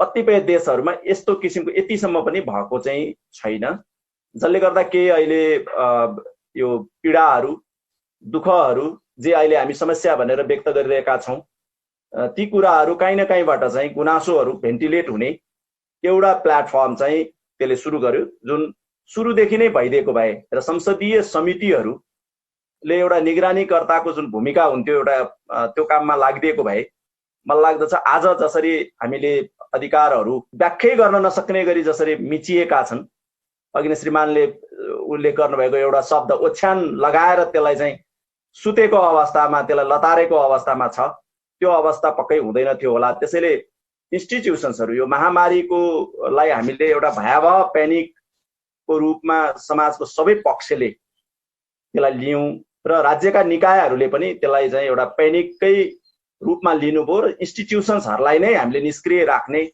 कामहरू गर्यौँ। एक किसिमले हाम्रो जुडिसियरी जसरी चुप लागेर बस्यो, धेरै जसो डेमोक्रेटिक स्टेटहरूमा जुडिसियरी निरन्तर फङ्सन गरेकै पाइएको छ। त्यसरी चुप लागेर बस्नुपर्ने विशेष मुद्दाहरू मात्रै हेर्न पर्ने पनि थिएन। संसदले काम गरेन, जुडिसियरीले काम गरेन, तपाईँको राष्ट्रिय मानवाधिकार आयोगले काम गरेन। मैले 3-4 वटा उहाँहरूको आलोचनै गरेर प्रश्नहरू नै उठाएको छु, कहाँ गयो मानवाधिकार आयोग भनेर। त्यसैले अघि नै उहाँले मानवाधिकार आयोगको बारेमा पनि बोलिदिनुहोस् भन्नुभएको छ, मैले त बोल्दै आएकै छु। भनेको सबै इन्स्टिट्युसन्सहरू इभन चाहिँ यतिसम्म भयो कि जनताको यो आवाजलाई भेन्टिलेट गर्नुपर्ने मिडिया पनि आत्तिएर केही दिन प्रकाशन बन्द भयो। केही मिडिया हाउसहरूले आफ्नो प्रकाशन बन्द गरे, तर मिडिया सेक्टरमा हामीले तुरुन्तै रियलाइज गर्यौँ र केही साथीहरूले निरन्तर स्ट्रगल गर्नुभयो, लकडाउनमै पनि निरन्तर प्रकाशन गर्नुभयो र त्यसले जुन माइलस्टोन सिर्जना गर्यो, त्यसले जुन अवस्था सिर्जना गर्यो कि व्यथितिहरू, भ्रष्टाचारहरू, जनताका पीडाहरू, गुनासाहरू, भयावह मानवीय सङ्कटका दर्दनाक कथाहरूले एउटा ठाउँ पायो र त्यसले एउटा नागरिक समाजलाई, आम मानिसलाई पनि ओ ल यस्तो भइरहेछ भन्ने कुराको एउटा अवगत दिन सक्यो। यदि त्यस्तो नभएको थियो भनेदेखि हुँदैन थियो होला। मिडियाले त्यो कुरा महसुस गर्यो, तुरुन्तै आफूलाई रिज्युम गर्न सक्ने हदसम्म त्यसले गरेकोले केही न केही भेन्टिलेट भयो। तर अहिले पनि मिडियाको अवस्थाहरू नेपालको सन्दर्भमा भन्यो भने त्यो लेभलमा चाहिँ अझै स्थानीय मिडियाहरू बन्द नै छन्, साना मिडियाहरू बन्द नै छन्, कम्युनिटी मिडियाहरू बन्द नै छन्। जनताका आवाजहरू जहाँबाट आउनुपर्ने थियो त्यो दिने संस्थाहरूलाई हामीले अझै चलाउन सकेको अवस्था छैन। मैले भन्न खोजेको के हो भनेदेखि सबै कुराहरू हामी अत्तालिएर गर्दाखेरि अवस्था कहाँ पुग्यो त भन्दा एउटा कहीँ त्यो दराजमा तपाईँको पनि थियो कि थिएन, कहाँ थियो, कसले सम्झाइदियो।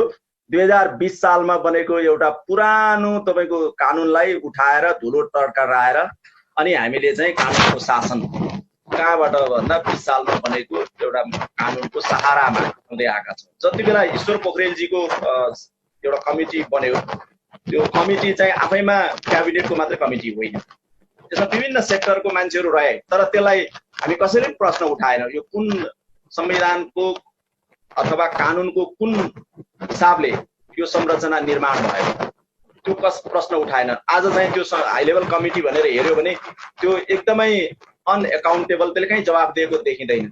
त्यसको कहीँ त्यसले गरेका निर्णयहरूको बारेमा कहाँ प्रश्न उठाउने हो, कसरी उठाउने हो, संसदमा पनि देखिँदैन। संसदलाई समेत त्यो समितिले जवाब दिइरहेको छैन। प्रशस्त अपारदर्शिताको अवस्थाहरू चाहिँ देख्न सकिन्छ। अहिले हामीले यो महामारीलाई गर्नका लागि जति पनि आदेशहरू जारी भए, जति पनि तपाईँको चाहिँ निर्णयहरू गरियो र त्यो निर्णयहरूलाई पालना गर्न नागरिकहरू विवश भए, ती आदेश र ती निर्णयहरूको तपाईँको भोलि हामीले कसको आधारमा त्यसको जवाबदेहिता खोज्ने, कहाँ खोज्ने, यी प्रश्नहरू कसले उठाउने अथवा त्यसलाई भोलि कसले मूल्याङ्कन गर्ने भन्ने प्रश्नहरू अहिले उत्पन्न भएको छ। तपाईँको अघि नै श्रीमानले सही कुरा, केही महत्त्वपूर्ण जानकारी दिनुभयो। धेरै देशहरूले तुरुन्तै कानुनहरू बनाए। पहिलो कानुन स्कटल्यान्डले बनायो। तपाईँको मैले त्यो कानुन बन्ने बित्तिकै यहाँको इन्स्टिट्युसन्सहरूलाई मैले मेन्सन गरेर ट्विट लेखेँ, ल स्कटल्यान्डले त पेन्डेमिक डिल गर्ने कानुनै बनायो, सूचनाहरू व्यवस्थापन गर्ने कानुनै बनायो, यो त कानुन बनाएर पो जानुपर्छ अब भनियो, तर कानुन बनेन। तपाईँको चाहिँ यो हाम्रा मौलिक हकहरू, सबै मौलिक हकहरू चाहिँ एक किसिमले अहिले मौलिक हकहरूको एउटा उपयोग गर्न, त्यसको इन्जोय गर्न हामीले पाएका छैनौँ। ती स्वतन्त्रताका हकहरू, हाम्रा अरू मौलिक हकहरू हामीले जुन भोग गर्न पाएनौँ, भोग गर्न नपाउने त हाम्रो संविधानले त इमर्जेन्सीको कालमा मात्रै हो, तर मुलुकमा त अहिले इमर्जेन्सी लागेको त छैन। संविधानको इमर्जेन्सी खण्डमा महामारी भन्ने शब्द पनि रहेछ। महामारीको अवस्थामा इमर्जेन्सी लाउन सकिन्थ्यो, यो इमर्जेन्सी पनि नेपालले लगाएको होइन। भनेपछि त हामीले संविधानको तपाईँको चाहिँ संविधानलाई त एकतिर फुत्त फ्याल्दियौँ, डेमोक्रेटिक इन्स्टिट्युसन्सहरूलाई स्वाटै एकतिर चाहिँ हामीले इग्नोर गर्यौँ, तिनलाई निष्क्रिय भयौँ, अथवा तिनले ती सबै हामी आत्तिएर भूमिका खेल्न सकेनौँ, अथवा त्यस्तो अवस्थामा त्यसलाई राखियो। संविधान छ या छैनको कुनै औचित्य नै भए। संविधानमै टेकेर पनि गर्न सकिन्थ्यो नि, महामारीमा इमर्जेन्सी लाउन सकिन्थ्यो, अनि त्यसको आधारमा चाहिँ भेला हुने स्वतन्त्रता, घुमफिर गर्ने स्वतन्त्रता, विचारको स्वतन्त्रता, सूचनाको स्वतन्त्रता, पेसा व्यवसायको स्वतन्त्रतालाई अनि एउटा नियन्त्रण गर्न सकिन्थ्यो होला। अनि स्वास्थ्यको हक, खाद्यान्नको हक, बाँच्न पाउने हकहरूलाई चाहिँ पुरा गर्नको लागि यो आधारमा गरियो भनेर भन्न सकिन्थ्यो होला। ती कुरा त केही पनि गरिएन। त्यसैले संविधानले दिएको स्पेसलाई पनि उपयोग गरिएन र अर्को बनाउनु पर्ने कानुन पनि बनाइएन। पार्लियामेन्ट तपाईको चाहिँ सुरु भयो, मैले अघि नै सकारात्मक भने, तर पार्लियामेन्ट सुरु भएपछि पार्लियामेन्टले एटलिस्ट कुन कानुन हो भनेर सोध्नुपर्छ, तर कानुन छैन म बनाइदिन्छु लले भनेर डिमान्ड गर्नुपर्छ। संसद केही पनि अहिले पनि गरिरहेको छैन। न्युजिल्यान्डदेखि लिएर मैले हेरेँ 12-15 वटा पार्लियामेन्ट्री डेमोक्रेसी भएका देशहरूले पार्लियामेन्ट्री स्पेशल कमिटी बनाएको छ पेन्डेमिकलाई डिल गर्न, ओभरसाइटलाई लुक गर्नको लागि। स्पिकरलाई मैले आफैले भने तपाईले आफैले एउटा सर्वदलीय हाई लेभल एउटा चाहिँ पेन्डेमिक अनुगमन गर्ने संसदीय निगरानी समिति बनाउनुस् भने आजसम्म संसदले त्यो समिति बनाएको छैन। भनेको अहिले पनि हामी चाहिँ के त भन्दा यो डेमोक्रेसीका मेजर पिलरहरू, मेजर इन्स्टिट्युसन्सहरूले जसरी हामीले रुल अफ ललाई ग्यारेन्टी गर्नका लागि संविधानमा टेक्न सक्थ्यौँ, हाम्रा इन्स्टिट्युसन्सहरूलाई चाहिँ एक्टिभेट गर्न सक्थ्यौँ र एउटा चेक एन्ड ब्यालेन्सको जुन मर्म हो डेमोक्रेसीको त्यसको आधारमा आफ्ना काम कर्तव्य र भूमिकाहरू खेल्न सक्थ्यौँ, त्यो कामहरू चाहिँ नेपालमा हुन सकेन। त्यसैले यसको अहिले नै हामीले एसेसमेन्ट गर्ने अवस्था त छैन। कस्तो इम्प्याक्ट पर्यो होला, जस्टिसको एक्सेसमा कस्तो असर पर्यो होला, तपाईको चाहिँ अरू हाम्रा फन्डामेन्टल राइट्सहरूको फुलफिलमेन्टमा के समस्या पर्यो होला, यी यावत कुराहरूको त मलाई लाग्दछ यसको खोजीका लागि अहिले हामीले जुन डकुमेन्टेसन जति गरेका छौँ त्यसले पुग्दैन। भोलि एउटा बृहत विशद रिसर्च हुन्छ र त्यसबाट हामी फर्केर फेरि हामीले एउटा संविधानको एउटा ट्र्याकमा, रुल अफ लको एउटा ट्र्याकमा सिस्टमलाई हामीले चाहिँ फेरि अपरेसनमा ल्याउनको लागि चाहिँ थुप्रै चुनौती छ। किनभने त्यसले एउटा खराब आचरणलाई स्थापित गरिसक्यो। यसलाई इग्नोर गरे हुन्छ, कन्स्टिट्युसनलाई इग्नोर गरे हुन्छ, डेमोक्रेटिक इन्स्टिट्युसन्सहरूलाई इग्नोर गरे हुन्छ, फन्डामेन्टल राइट्सलाई भन्ने कुरा कल्चरको रूपमा चाहिँ इस्टाब्लिस भयो। र महामारीलाई देखायो भने अदालतले तोकिएको काम नगरे हुन्छ, मानवाधिकार आयोगले तोकिएको काम नगरे हुन्छ, अरू कसैले पनि महामारी छ काम नगरे हुन्छ भन्ने यो एउटा चाहिँ उत्तरदायित्व र जवाबदेहिताबाट पन्छने संस्कृति चाहिँ आम रूपमा अहिले स्थापित भएको अवस्था छ। यसबाट हामीले कहिले फर्कने भन्ने कुरा म कहिलेकाहीँ सोच्दाखेरि मलाई ठुलो चाहिँ एउटा भयावह अवस्था चाहिँ तपाईँको देखिन्छ। अब कति यसको चाहिँ तपाईँको चाहिँ ह्युमन राइट्समा कति असर पर्यो होला भनेर हामीले चाहिँ civil and political rights, economic, social, cultural rights या त यी सबै अफेक्टेड भए, कुनै पनि तपाईँको चाहिँ कल्चरल राइट्सकै कुरा गरौँ, सोसल राइट्सकै तपाईँको कुनै पनि क्षेत्र, अब मेरो चाहिँ सिभिल एन्ड पोलिटिकल राइट्सको क्षेत्र भएकोले मैले हेरिरहँदाखेरि तपाईँको कहीँ पनि तपाईँको चाहिँ फ्रिडम अफ एसोसिएसनलाई त यहाँ नेपालमा छ भन्ने कुरै सम्झिएन।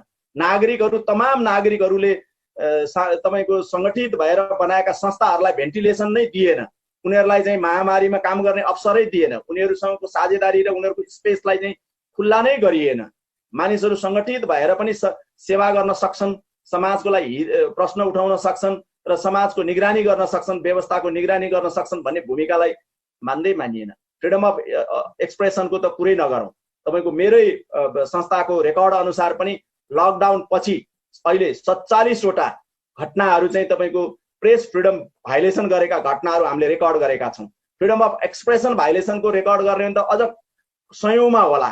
हामीसँगै आएको रेकर्डहरू हेऱ्यो भने इलेक्ट्रोनिक ट्रान्ज्याक्सन एक्टको दुरुपयोग गरेर, स्थानीय प्रशासन ऐनको दुरुपयोग गरेर मुद्दा लगाइएका केस मात्रै काठमाडौँ जिल्ला अदालतमा खोज्न जानुभयो भने मलाई लाग्दछ त्यहाँ 40-50 वटा केसहरू चाहिँ पुगिसकेको अवस्था छ। मसँग एक्ज्याक्ट डेटाहरू छैन। हेभिली मिसयुज भएको छ लहरू, स्वेच्छाचारी ढङ्गले मानिसहरूलाई मुद्दामा फसाइएको छ, आलोचनाहरूलाई दबाइएको छ, बोल्न दिइएको छैन।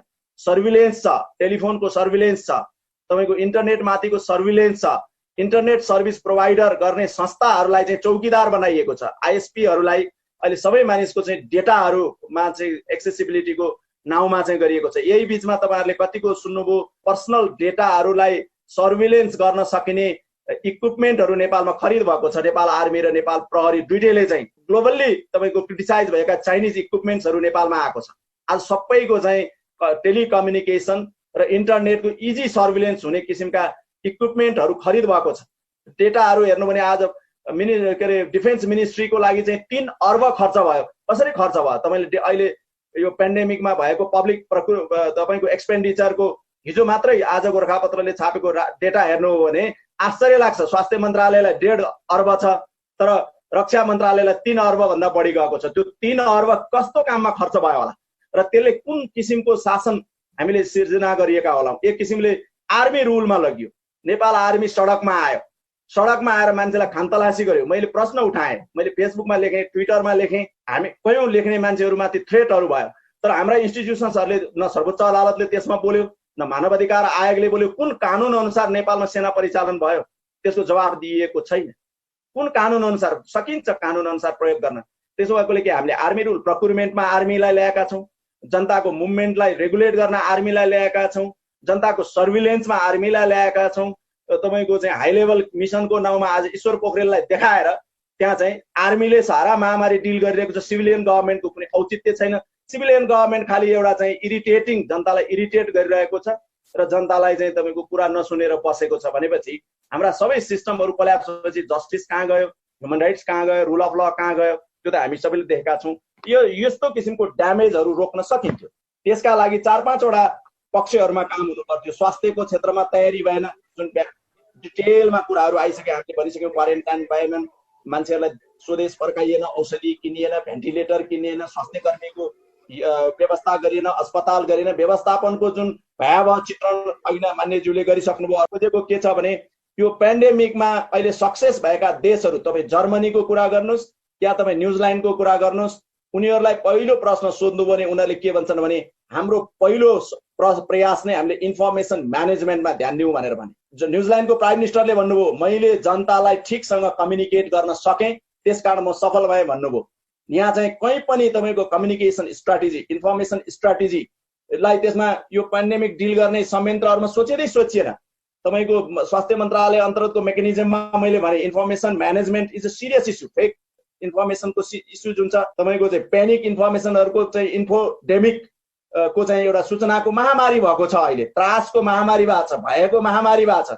यी कुराहरूलाई डिल गर्नको लागि चाहिँ इन्फर्मेसन सिस्टमहरूलाई सर्भाइभ गराउने, इन्फर्मेसन सिस्टमहरू हाम्रा जे इन्स्टिट्युसन्सहरू छन् तिनको सदुपयोग गर्ने र एउटा इन्फर्मेसन प्लान बनाएर इन्फर्मेसन स्ट्राटेजी र कम्युनिकेसन स्ट्राटेजी जुन हुनु पर्थ्यो त्यो नहुँदा आज स्टेट र सिटिजनको बिचको ग्याप बढेर गएको छ, आक्रोश बढेको छ, युवाहरू सडकमा छन्, प्रश्नहरू उठेको छ, भ्रष्टाचारको, बेथितिको, तपाईँको चाहिँ अन्यायको, अत्याचारको, विभेदको प्रश्नहरू किन उठिरहेछ भन्दाखेरि यसमा ठुलो चाहिँ कम्युनिकेसन्सको प्रब्लमहरू, त्यसको तयारीहरू गरिन सकिन्थ्यो। ह्युमन राइट क्राइसिस आउन सक्थ्यो, गरिबले खान नपाउने, ज्यालादारहरूको बिचल्ली हुने, त्यो ह्युमेनिटेरियन तपाईँको चाहिँ तयारीहरू पनि केही पनि गरिएन।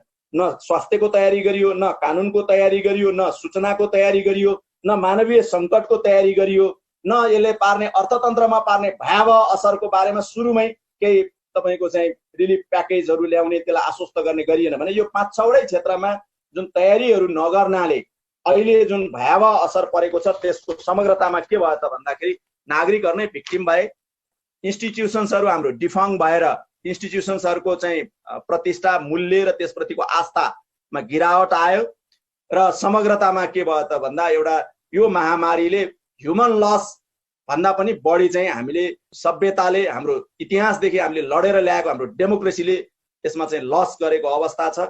र यहाँनिर आउँदाखेरि चाहिँ अहिले एक किसिमको नेपालमा चाहिँ एउटा नयाँ, तपाईँको नेपालमा मात्र होइन अमेरिकामा नि हामीले देखिरहेका छौँ, धेरै देशहरूमा देखिरहेका छौँ, एउटा क्रान्तिको, एउटा रिभोल्युसनको चाहिँ तपाईँलाई एउटा ग्राउन्ड सेट गर्यो यो महामारीले।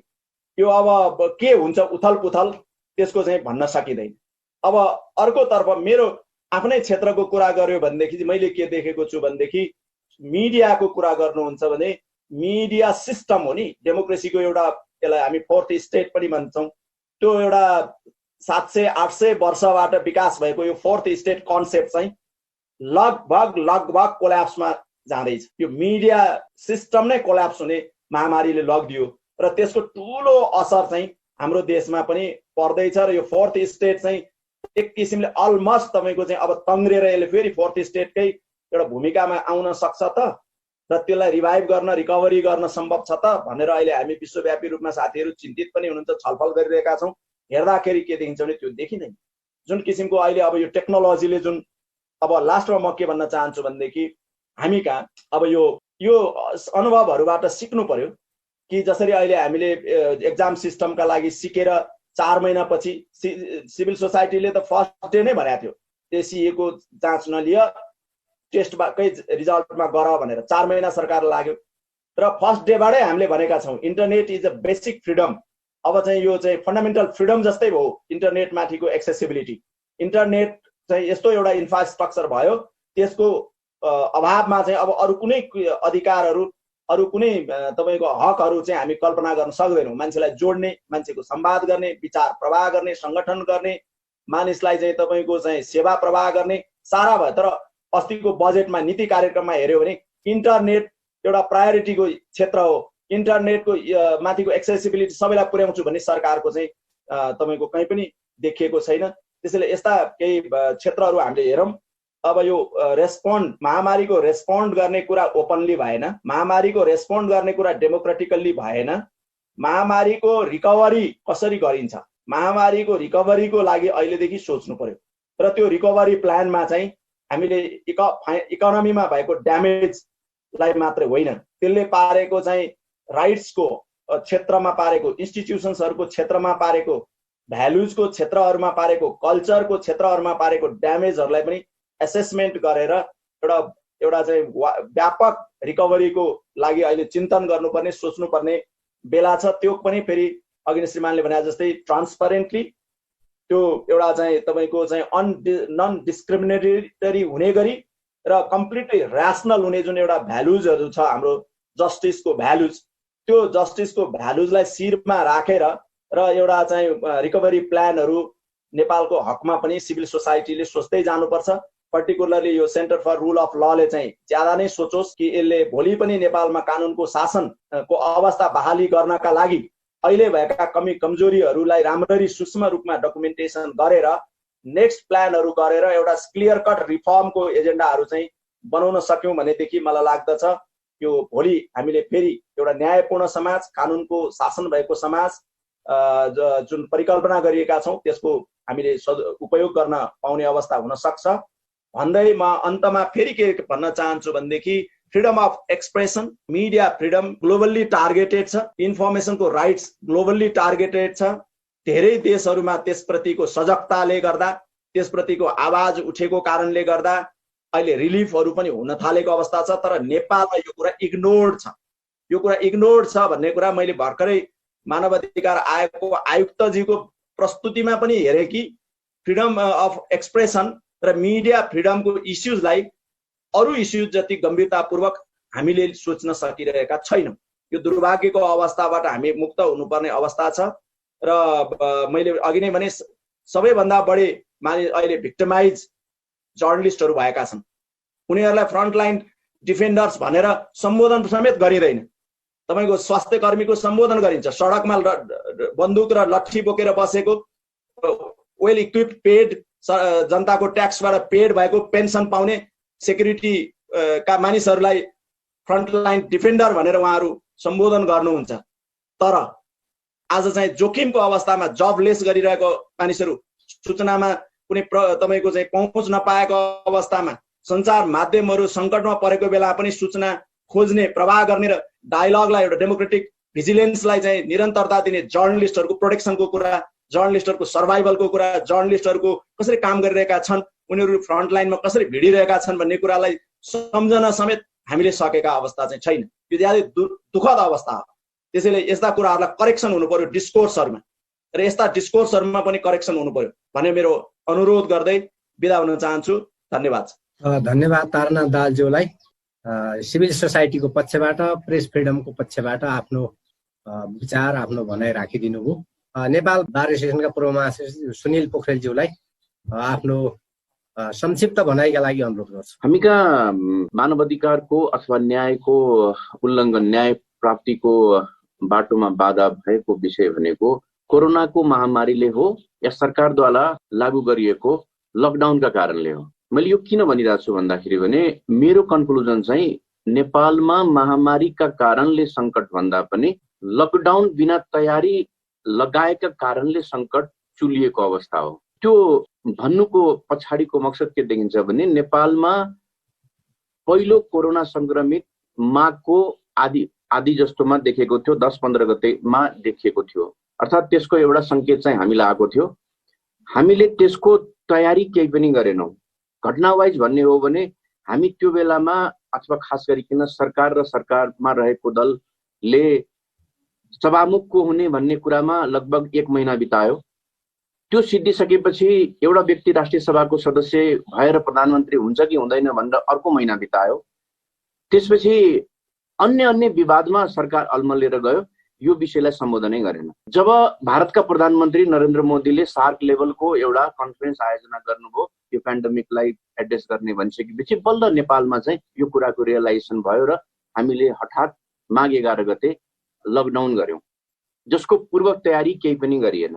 त्यसपछि सबैभन्दा सिरियस विषय र वान एन्ड ओन्ली मैले देखेको यो पेन्डेमिकको बेलामा अथवा लकडाउनको बेलामा मानव अधिकारको ग्रस भायोलेसन भएको भनेको यो देशका नागरिकहरू आफ्नो मुलुक आउन पाएनन्।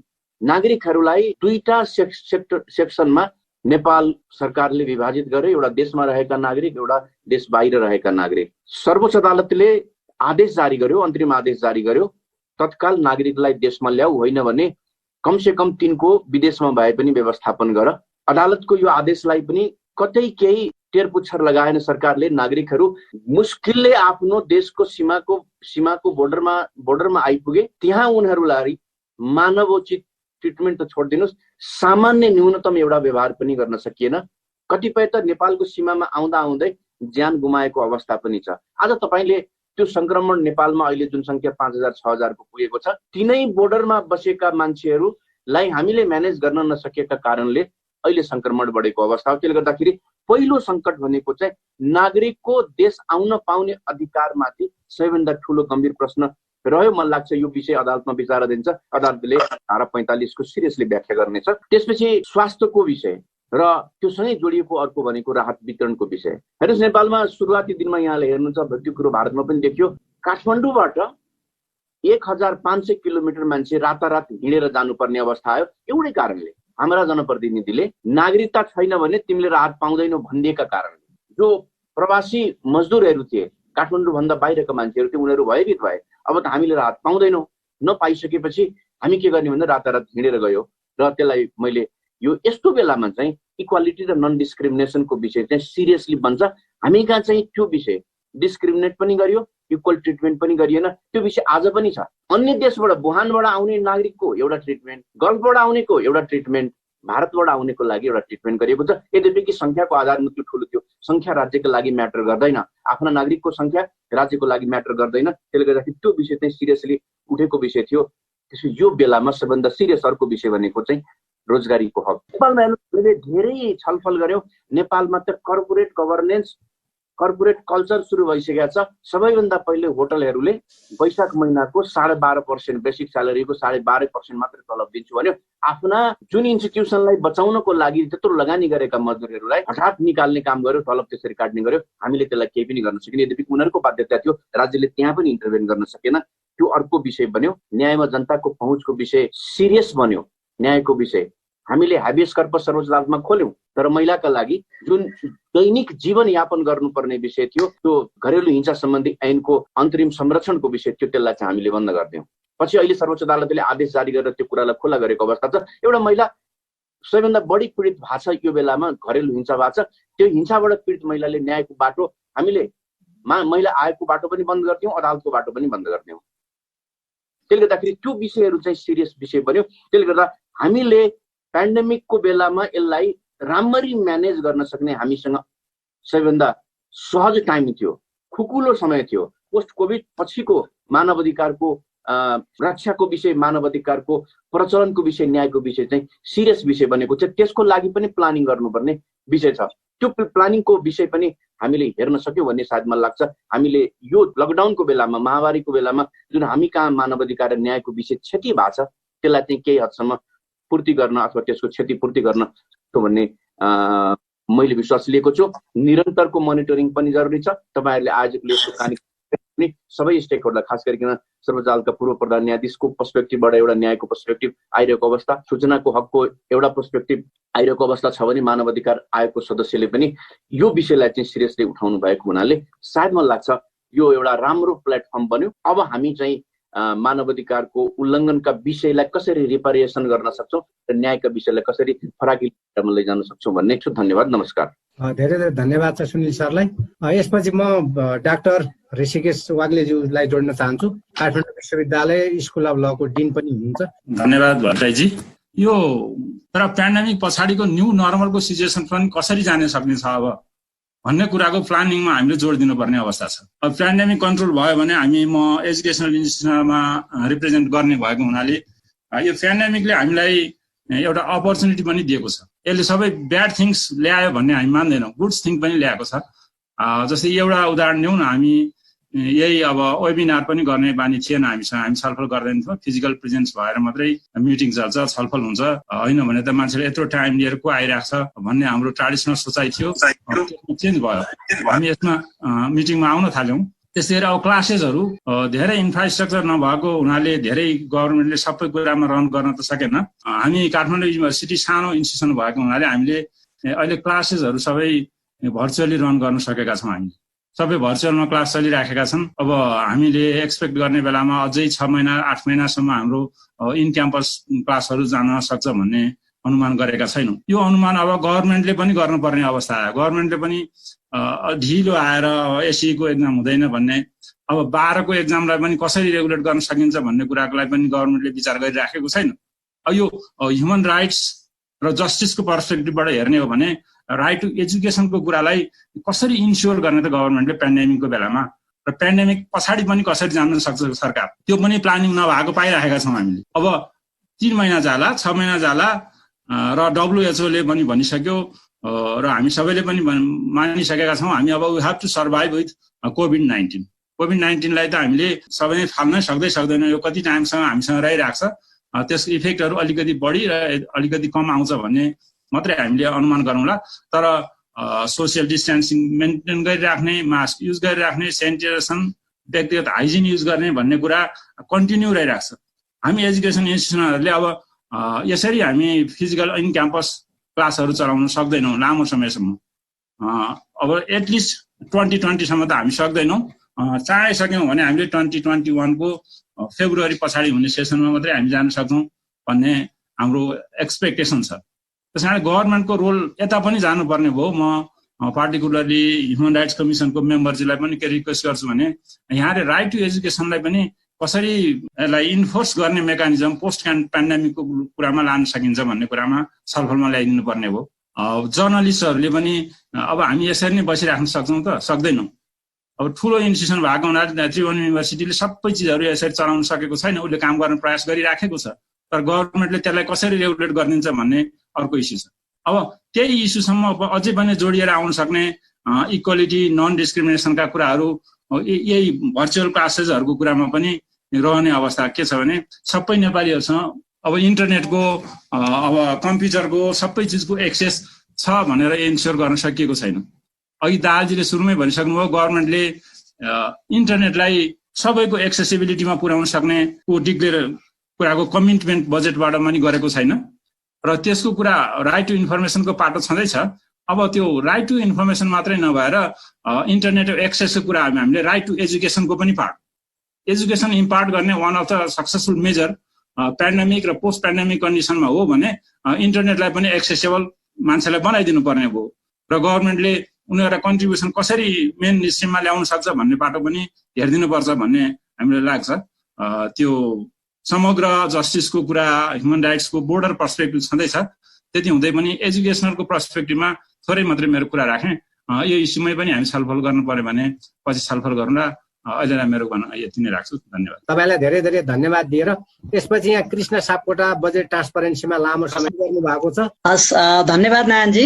मेनली मेरो 2वटा प्रश्न छ र मेरो प्रश्न 3वटै प्यानलिस्टसँग लक्षित छ। मेरो एउटा पहिलो प्रश्न चाहिँ के छ भने अहिले अब यो हामीले एक्सेस टु इन्फर्मेसन अथवा लिभिङ नो वान बिहाइन्ड अथवा यो एउटा जुन न्यू नर्मल सिचुएसन जे भने पनि यसले जुन एउटा सिचुएसन पैदा गरेको छ त्यसमा चाहिँ वास्तवमा इन्टरनेट भनौँ या डिजिटल डिभाइसको कुरा अथवा डिजिटल एक्सेसको कुरा, डिजिटल राइट्सको कुरा चाहिँ एउटा पेचिलो विषय बनेर आयो।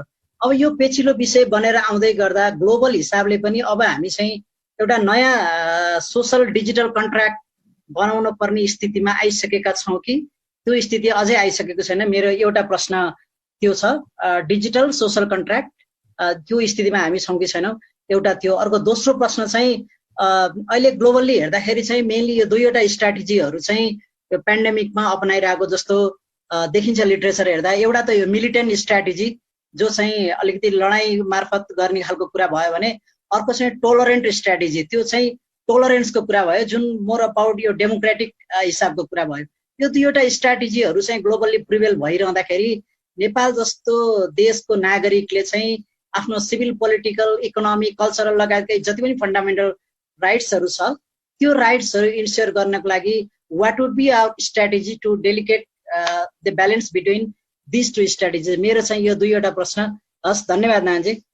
धेरै धेरै धन्यवाद कृष्णजीलाई, एकदम सर्टली आफ्नो क्वेसन गरिदिनु भयो। यहाँ म फेरि पनि रिक्वेस्ट गर्छु, यहाँ हाम्रो थुप्रै महिला अधिकार कर्मी, महिला कानुन व्यवसाय मित्रहरू पनि हुनुहुन्छ कार्यक्रममा। अप्सरा ढकाल, अधिवक्ता। मलाई अलिकति चाहिँ मनमा खड्केको कुरा चाहिँ हामी सभासदहरूलाई पालेर बस्दा छ, स्थिति यस्तो पेन्डामिक भइराखेको छ, त्यति बेला पनि आफ्नो राइट इन्स्योर गर्न सक्ने यो सदनको जुन कानुन बनाउन सक्ने अधिकार थियो त्यो सदनले चाहिँ यो पेन्डामिक अवस्थामा नबनाइकन बसेको अवस्था एकतिर, र अर्कोतिर सुप्रिम कोर्टले शुद्ध अर्डर जारी गरिसक्दा पनि सुप्रिम कोर्टको अर्डरलाई इग्नोर गरेर बसेको अवस्था एकातिर छ भने यस्तो अवस्थामा चाहिँ यो रुल अफ लको स्थान नेपालमा कुन अवस्थामा छ र यो अवस्थामा चाहिँ अब हामीले चाहिँ यो एक्सनमा जाने बेला आएको छ कि छैन, एउटा क्वेसन यो। अर्को कुरा चाहिँ अब यो जुन मानव अधिकारको उल्लङ्घनको कुरा छ, एक त मानव अधिकारको उल्लङ्घन भइ नै राखेको छ, हामी मानव अधिकार आयोगले गर्नुपर्ने जे जति कार्यविधिहरू त्यो गर्न नसकिरहेको अवस्था, र अर्को चाहिँ यो स्थितिमा चाहिँ झन् जति बेला चाहिँ मानव अधिकारको आवश्यक थियो त्यति बेला चाहिँ मानव अधिकारले चाहिँ गर्नुपर्ने काम कारबाही के पनि नगरेको अवस्था जस्तो चाहिँ जनस्तरमा त्यस्तो आभास भइरहेको छ। अनुगमन गर्ने, त्यसपछि त्यो इन्फर्मेसनहरू सेयर गर्ने, र त्यो इन्फर्मेसन सेयर गरिसकेपछि आफ्नो स्ट्राटेजी के हो भन्ने कुरा पनि सेयर गर्ने, गरेपछि बल्ल न मिडियाले त्यसलाई आवाज उठाउने हो, र त्यो मिडियाले बल्ल न सरकारलाई घचघचाउने हो। र यो मिडियाले यसरी जुन थाहा पाइरहेको कुराहरू छ त्यो कुराहरूलाई पनि सरकारलाई घचघचाउँदाखेरि चाहिँ अघि तारले भन्नुभयो जस्तो थ्रेड आयो भन्ने कुरा गर्नुभएको छ। यो राष्ट्रको चौथो अङ्गको रूपमा रहेको मिडियालाई पनि यसरी थ्रेड आउँछ, र जे हो सत्य तथ्य बोल्दाखेरि चाहिँ यसरी चुप लागेर बस्नुपर्ने अवस्था कसले सृजना गर्यो? यो अवस्था सृजना गर्दाखेरि त्यसको राइटलाई प्रिभेन्ट गर्ने ठाउँ छ त हामीसँग? त्यसमा हामी किन जान सकेनौँ? र यसको लागि चाहिँ नि अहिले पनि यो कोरोनाको अझै पनि र यसले चाहिँ कस्तो खालको अवस्था सृजना गर्छ नेपालमा भन्ने कुरा अहिले पनि अनुमान गर्न सकेको अवस्था छैन। बल्ल लकडाउन गर्ने बेला आएको छ, यति बेला चाहिँ यति धेरै इस्युहरू आइरहेको छ भने अब फर्दर चाहिँ सरकारको प्लान के हुन सक्ला, र सरकारलाई चाहिँ हामीले घचघचाउनु पर्ने। धन्यवाद, धन्यवाद भन्दै यसपछि अब यो कार्यक्रमलाई धेरै नलम्ब्याइकन तमाम विचारहरू, धारणाहरू, प्रश्नहरू अघिल्तिर आइसकेको छ। धेरै कुरा अघि नै उहाँहरूले आफ्नो मन्तव्य मार्फत आफ्नो प्रस्तुतिमै राखिसकेको सन्दर्भमा पछिका विचारहरूलाई संक्षेपमा एकमुष्ट सम्बोधन गरिदिनका लागि म तीनैजना पेनलिस्टलाई पालै पालो अनुरोध गर्न चाहन्छु। एकदम संक्षेपमा यहाँसँग सम्बन्धित प्रश्न, जिज्ञासा र अघि केही प्रस्तुतिको दौरान कुनै कुरा छोड्न गएको छ भने पनि जोड्न सक्नुहुनेछ। म सुरुमा तारनाथ दाहालज्यूबाट सुरु गर्न चाहन्छु। साथीहरूले उठाउनु भएका विषयहरू हेर्दाखेरि अब मैले धेरै स्पष्ट गर्नुपर्ने त्यस्तो विषय त छन् जस्तो लाग्दैन। यो पेन्डेमिकले हाम्रा अधिकारका विभिन्न क्षेत्रहरू प्रभावित भए, त्यसमध्ये सूचना पाउने अधिकारमा मानि थुप्रै अप्ठ्यारोहरू पर्यो। त्यसलाई त्यो हक प्रचलन भइरहेको छैन, सूचना माग्न जाँदाखेरि दिइएको छैन, इभन चाहिँ एप्लिकेसन पनि रिसिभ गरिएको छैन भन्ने प्रश्नहरू यहाँ आयो। अहिले सडकमा पनि यो पब्लिक एक्सपेन्डिचर जुन गरियो कोरोनाको विषयमा, त्यसलाई लिएर देशव्यापी आन्दोलन पनि भइराखेको छ र मानिसले सत्य जान्न पाइरहेका छैनन्। कसरी व्यवस्थापन गरियो, कति पैसा व्यवस्थापन गरियो, कुन निकायले गर्यो, यति गरिब जनताले महामारीको बेला पनि आफ्नो रगत पसिना काटेर जम्मा गरेको ट्याक्सलाई जुन किसिमको मिसम्यानेजमेन्ट गरिएको छ भन्ने जुन आशंका भएको छ, ती सूचना खोजीको लागि आन्दोलन भइरहेको अवस्थामा यो अधिकार चाहिँ वास्तवमै धेरै नै प्रभावित भएको छ। र मैले भने इन्स्टिट्युसन्सहरूले काम गरेनन्, होइन डिटेलमा लामो हुन्छ भनेर गरिएन पनि राष्ट्रिय सूचना आयोग पनि सुरुमा सुत्यो। जनताको सूचनाको अधिकारलाई एउटा संस्था निष्क्रिय अवस्थामा रह्यो, तर पछि त्यसलाई हामीले धेरै नै घचघच्यायौँ र त्यसले 2-3 वटा आदेशहरू पनि जारी गर्यो। र अहिले पनि हामीले निरन्तर भनिरहेका छौँ, यदि सूचनाको हक सम्बन्धी कुराहरूको प्रचलनमा समस्या छ भने आयोगले एउटा इन्टरभेन गर्नुपर्छ। सरकारको संस्थाहरूको सार्वजनिक निकायहरूमा चाहिँ गएर तपाईँको इन्स्पेक्सन गर्नुपर्छ। इभन चाहिँ अहिले तपाईँको यो अर्थ मन्त्रालयले 10 अर्बको हिसाब सार्वजनिक गरेन भनेर आन्दोलन भइरहेछ, तर यथार्थ जानकारी चाहिँ आइरहेको छैन। हिजो राष्ट्रिय सूचना आयोगको प्रमुख आयुक्तलाई मैले भने तपाईँ अर्थ मन्त्रालयमा गएर इन्स्पेक्ट गरेर यो बीचको सबै एक्सपेन्डिचर चाहिँ निकासाहरूको एउटा डेटा ल्याउन सक्नुहुन्न भनेर मैले एक किसिमले उहाँसँग मेरो चर्काचर्की पनि पर्यो। तर राति गोर्खापत्र मार्फत केही सूचनाहरू एउटा मेन हेडहरू बाहिर ल्याएको रहेछ र आज एक किसिमले आज स्ट्रिटमा जुन किसिमको प्रोटेस्ट हुनेवाला थियो केही हदसम्म चाहिँ मत्तर पर्यो। त्यसैले सरकारले यी सूचनाहरू किन लुकाइरहेको छ?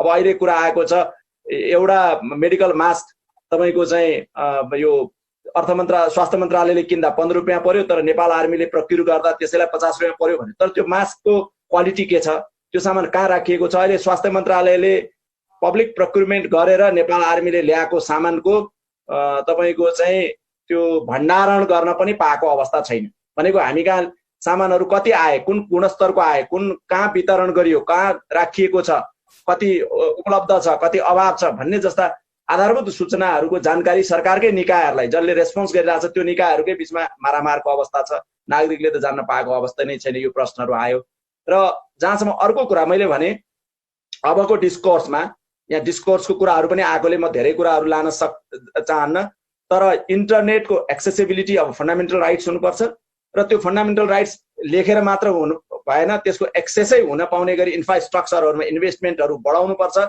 यो आवाजलाई अब हामीले मूल मुद्दा बनाउनुपर्छ, मेन स्ट्रिम मुद्दा बनाउनुपर्छ। यो वाग्लेजीले अघि नै भन्नुभयो राइट टु इन्फर्मेसनको कुरा मात्र होइन, एजुकेसन मात्र होइन, हेल्थको पनि कुरा हो, यो जो तपाईँको चाहिँ पोलिटिकल राइट्सको पनि कुरा हो, फ्रिडम अफ एसेम्ब्लीको कुरा पनि हो, जस्टिसको कुरा पनि हो। आज तपाईँको चाहिँ डिजिटल प्लेटफर्महरूबाटै अब चाहिँ जस्टिस सर्भिसहरू पनि प्रोभाइड गर्नुपर्ने अवस्थाहरू आएको छ, त्यतातर्फ गएको छ भनेपछि अब चाहिँ हामीले अहिले पनि डिजिटल डिभाइडको कत्रो महामारी होला। हामी अहिले जसमा जो यो इन्टरनेटमा एक्सेस छ, पहुँच छ र यो संवाद गरिरहेछौँ, तर आज पनि कयौँ नेपालीहरूको अवस्थाहरू हेऱ्यो भने चाहिँ उहाँहरूसँग न स्मार्टफोन छ, न तपाईँको चाहिँ डेटाहरूको त्यहाँ चाहिँ पहुँच छ, न इन्टरनेटको चाहिँ हाम्रो केबल लाइनहरू पुगेको अवस्था छ, न इन्टरनेट सुरक्षितै छ। इन्टरनेटको जुन सर्भिलेन्स थ्रेट त्यो अवस्थाहरू छ। यो डिस्कोर्सहरूमा त्यो पनि आओस्, साथीहरूको त्यसमा पनि जिज्ञासा भएकोले म त्यो कुरा गर्छु। र अबको सोसल कन्ट्र्याक्ट, अबको कनेक्टिभिटी चाहिँ पक्कै पनि कनेक्टिभिटी अहिले पनि हाम्रो देशको कनेक्टिभिटी नै नम्बर 1 प्रायोरिटी हो डेभलपमेन्टको, तर त्यसमा पनि रोड कनेक्टिभिटी। अस्ति मैले बजेट हेर्दै थिएँ, विकास बजेटको 56%, टोटल विकास बजेटको 56% चाहिँ रोडमा खर्च छ, तर त्यो रोड भन्दा धेरै ठुलो इम्पोर्टेन्स चाहिँ इन्टरनेटको कनेक्टिभिटी भयो। त्यसैले अब डेभलपमेन्ट डिस्कोर्सहरूमा पनि बदलिनु पर्ने कुराहरू छन्, जुन चाहिँ हामीलाई यो पेन्डेमिकले लेसन दिएको छ। यसबाट शिक्षा लिएर हामी अगाडि बढ्नुपर्छ। नहुँदाखेरि चाहिँ अहिले कनेक्टिभिटीको एउटा ठुलो ग्यापमा मिडियाको कनेक्टिभिटी, इन्टरनेटको कनेक्टिभिटी, रोडहरू, हाम्रा फर्मल अरू कनेक्टिभिटीका माध्यमहरूबाट त मानिसहरू कुन अवस्थामा बाँचिरहेका छन्। आज जर्नलिस्टहरू सबै ठाउँमा पुगेका छैनन्, भोकमारीले गाउँ गाउँमा मान्छेहरू मरिरहेका छन् कि तपाईँको अभावले मान्छेहरू चाहिँ पीडित भएका छन् कि खेतीहरू बाँझै छ कि मल बिउ नपाएर, यी सारा कथाहरू आएको अवस्था छैन। एउटा ह्युमन राइट्सको यथार्थ अवस्था त कति भयावह होला। तपाईँको घरेलु हिंसाको कुराहरू अलिअलि आयो, तर यस्ता हजारौं हिंसाका कथाहरू अहिले पनि समाजमा बाहिर आउन सकेको अवस्था छैन, किनभने त्यहाँ चाहिँ हामी पुगेकै छैनौँ, हामी पुग्न सकिरहेका छैनौँ।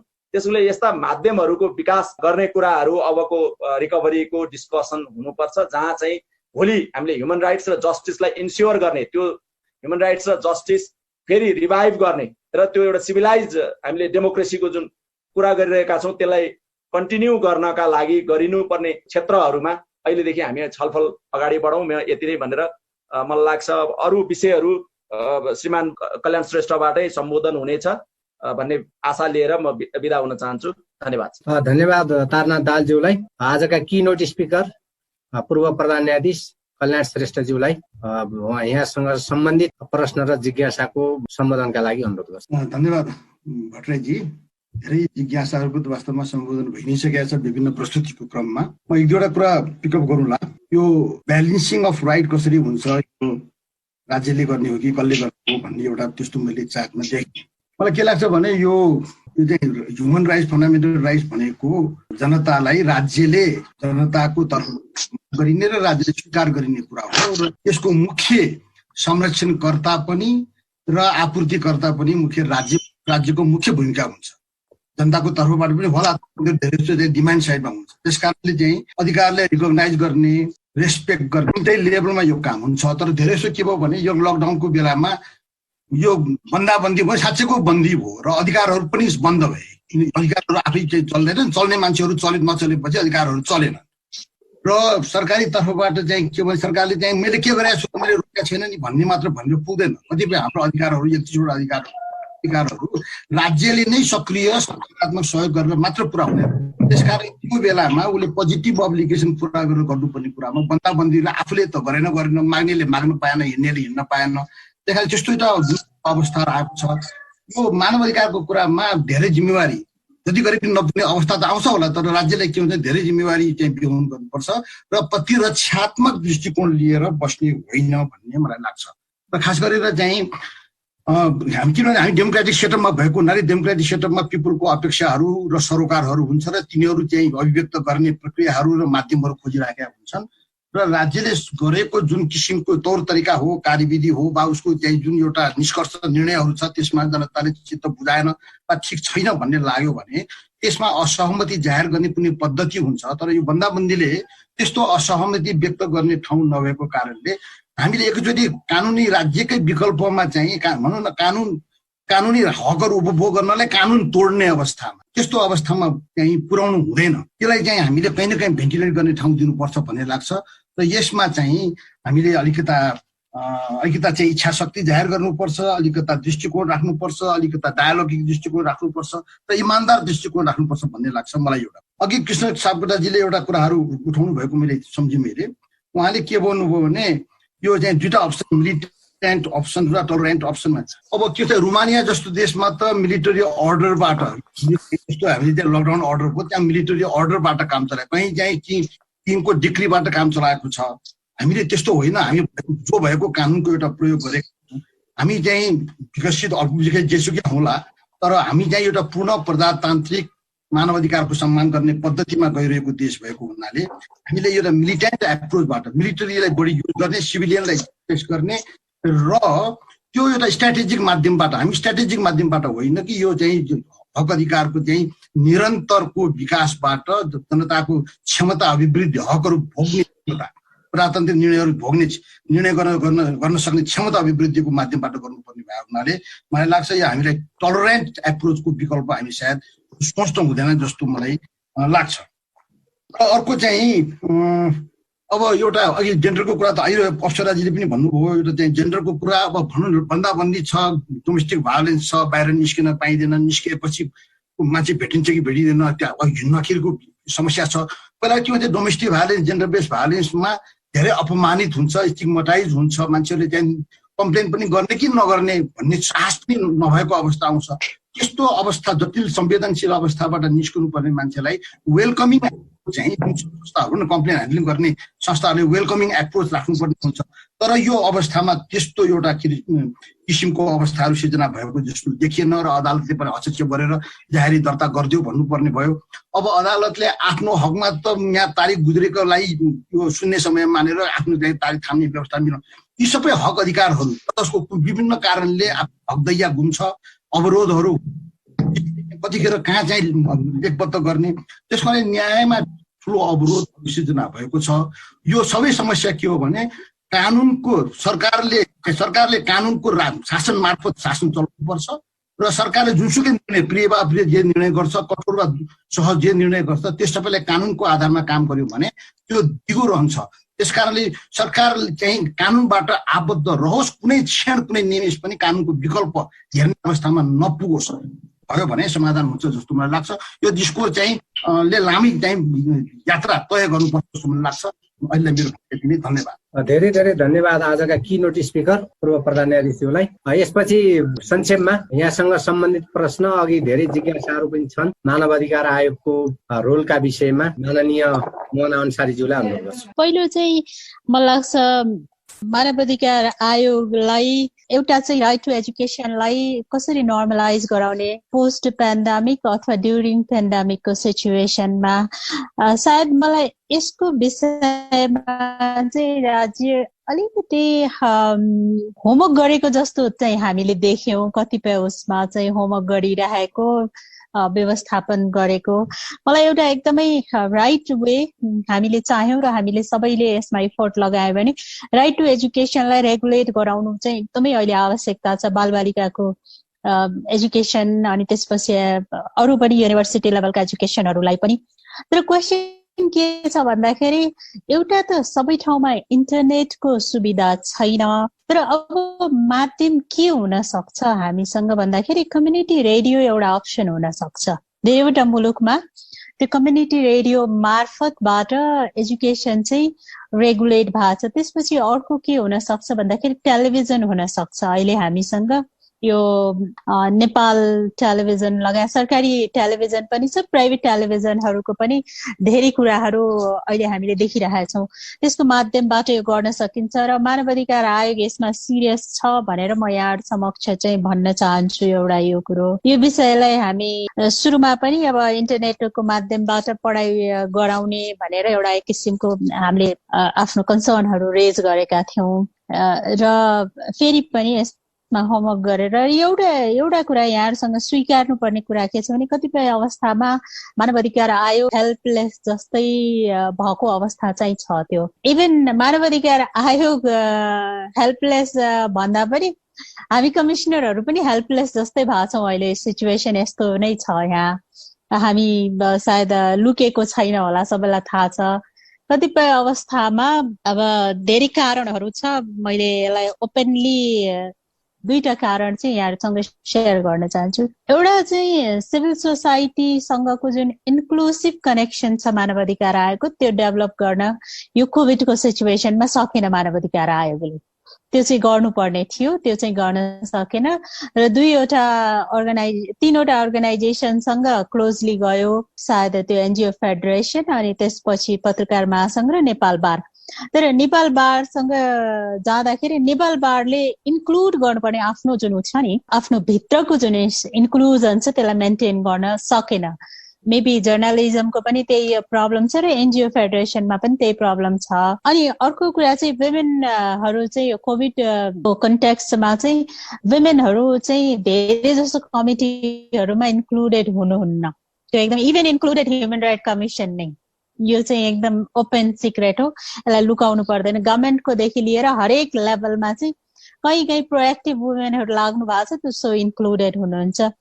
त्यसपछि एउटा क्वेसन थियो विश्वजीतजीको, मानवाधिकार आयोगले कमिटीहरूमा क्वारेन्टाइनहरू अनुगमन गर्न सकेन हो, यो चाहिँ स्वीकार्छु र योभन्दा अगाडि पनि मैले स्वीकारेँ र यो सर्टेन कुरा अब कसरी यसलाई मैले भनौँ सायद थाहा छ होला धेरै जस्तो व्यक्तित्वहरूलाई, त राज्यलाई पनि थाहा छ, यो फोरममा कनेक्टेड हुने मान्छेहरूलाई पनि थाहा छ।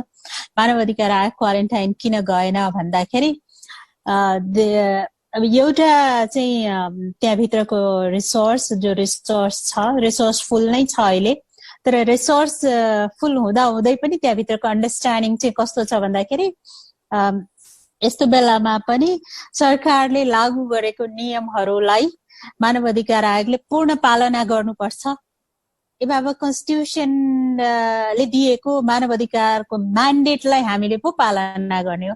सरकारले लागू गरेको कतिपय नियमहरू मेबी मानवाधिकार आयोग नै सस्पेन्ड गर्देला भनौँ न अहिलेलाई, सायद त्यो नहोला। तर त्यसरी त बुझ्नु भएन नि हामीले। किन बुझ्नु भएन भन्दाखेरि नेपालमा मौलिक हक इज नट सस्पेन्डेड, कुनै पनि फन्डामेन्टल राइट सस्पेन्डेड छैन। सो मौलिक हक यदि एक्टिभ छ भने मानवाधिकार आयोग पनि एक्टिभ हुन्छ र मानवाधिकार आयोगको म्यान्डेट पनि एक्टिभ हुन्छ। कुनै पनि कुरा सस्पेन्डेड छैन, अघि तारानाथजीले नै भनिसक्नुभयो, कुनै पनि कुरा सस्पेन्डेड छैन।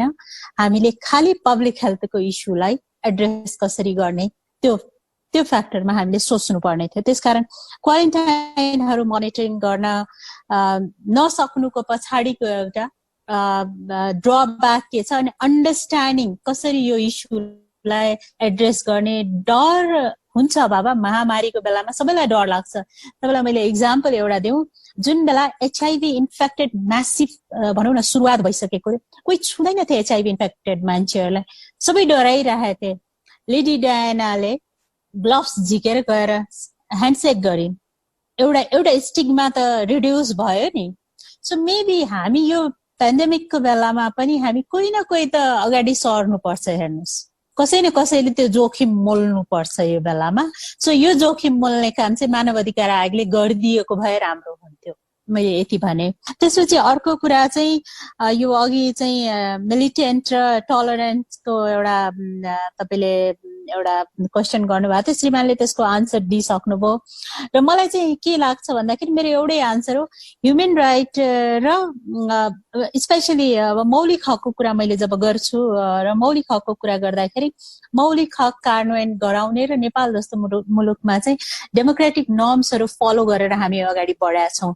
हामी मिलिटेन्ट स्टेटको एक्सर्साइज गरे होइन, डेमोक्रेटिक नर्म्समा टिकेर एक्सर्साइज गर्दै आएको मुलुक हो। त्यसकारण हामी धेरै यो पछिल्लो समय मिलिटरी माथि धेरै भर पर्ने मेकानिजमहरू डेभलप गर्दै गइरहेको छ। त्यो चाहिँ त्यति राम्रो चाहिँ होइन, नेपालको कन्टेक्स्टमा त्यति सौहार्द पनि होइन।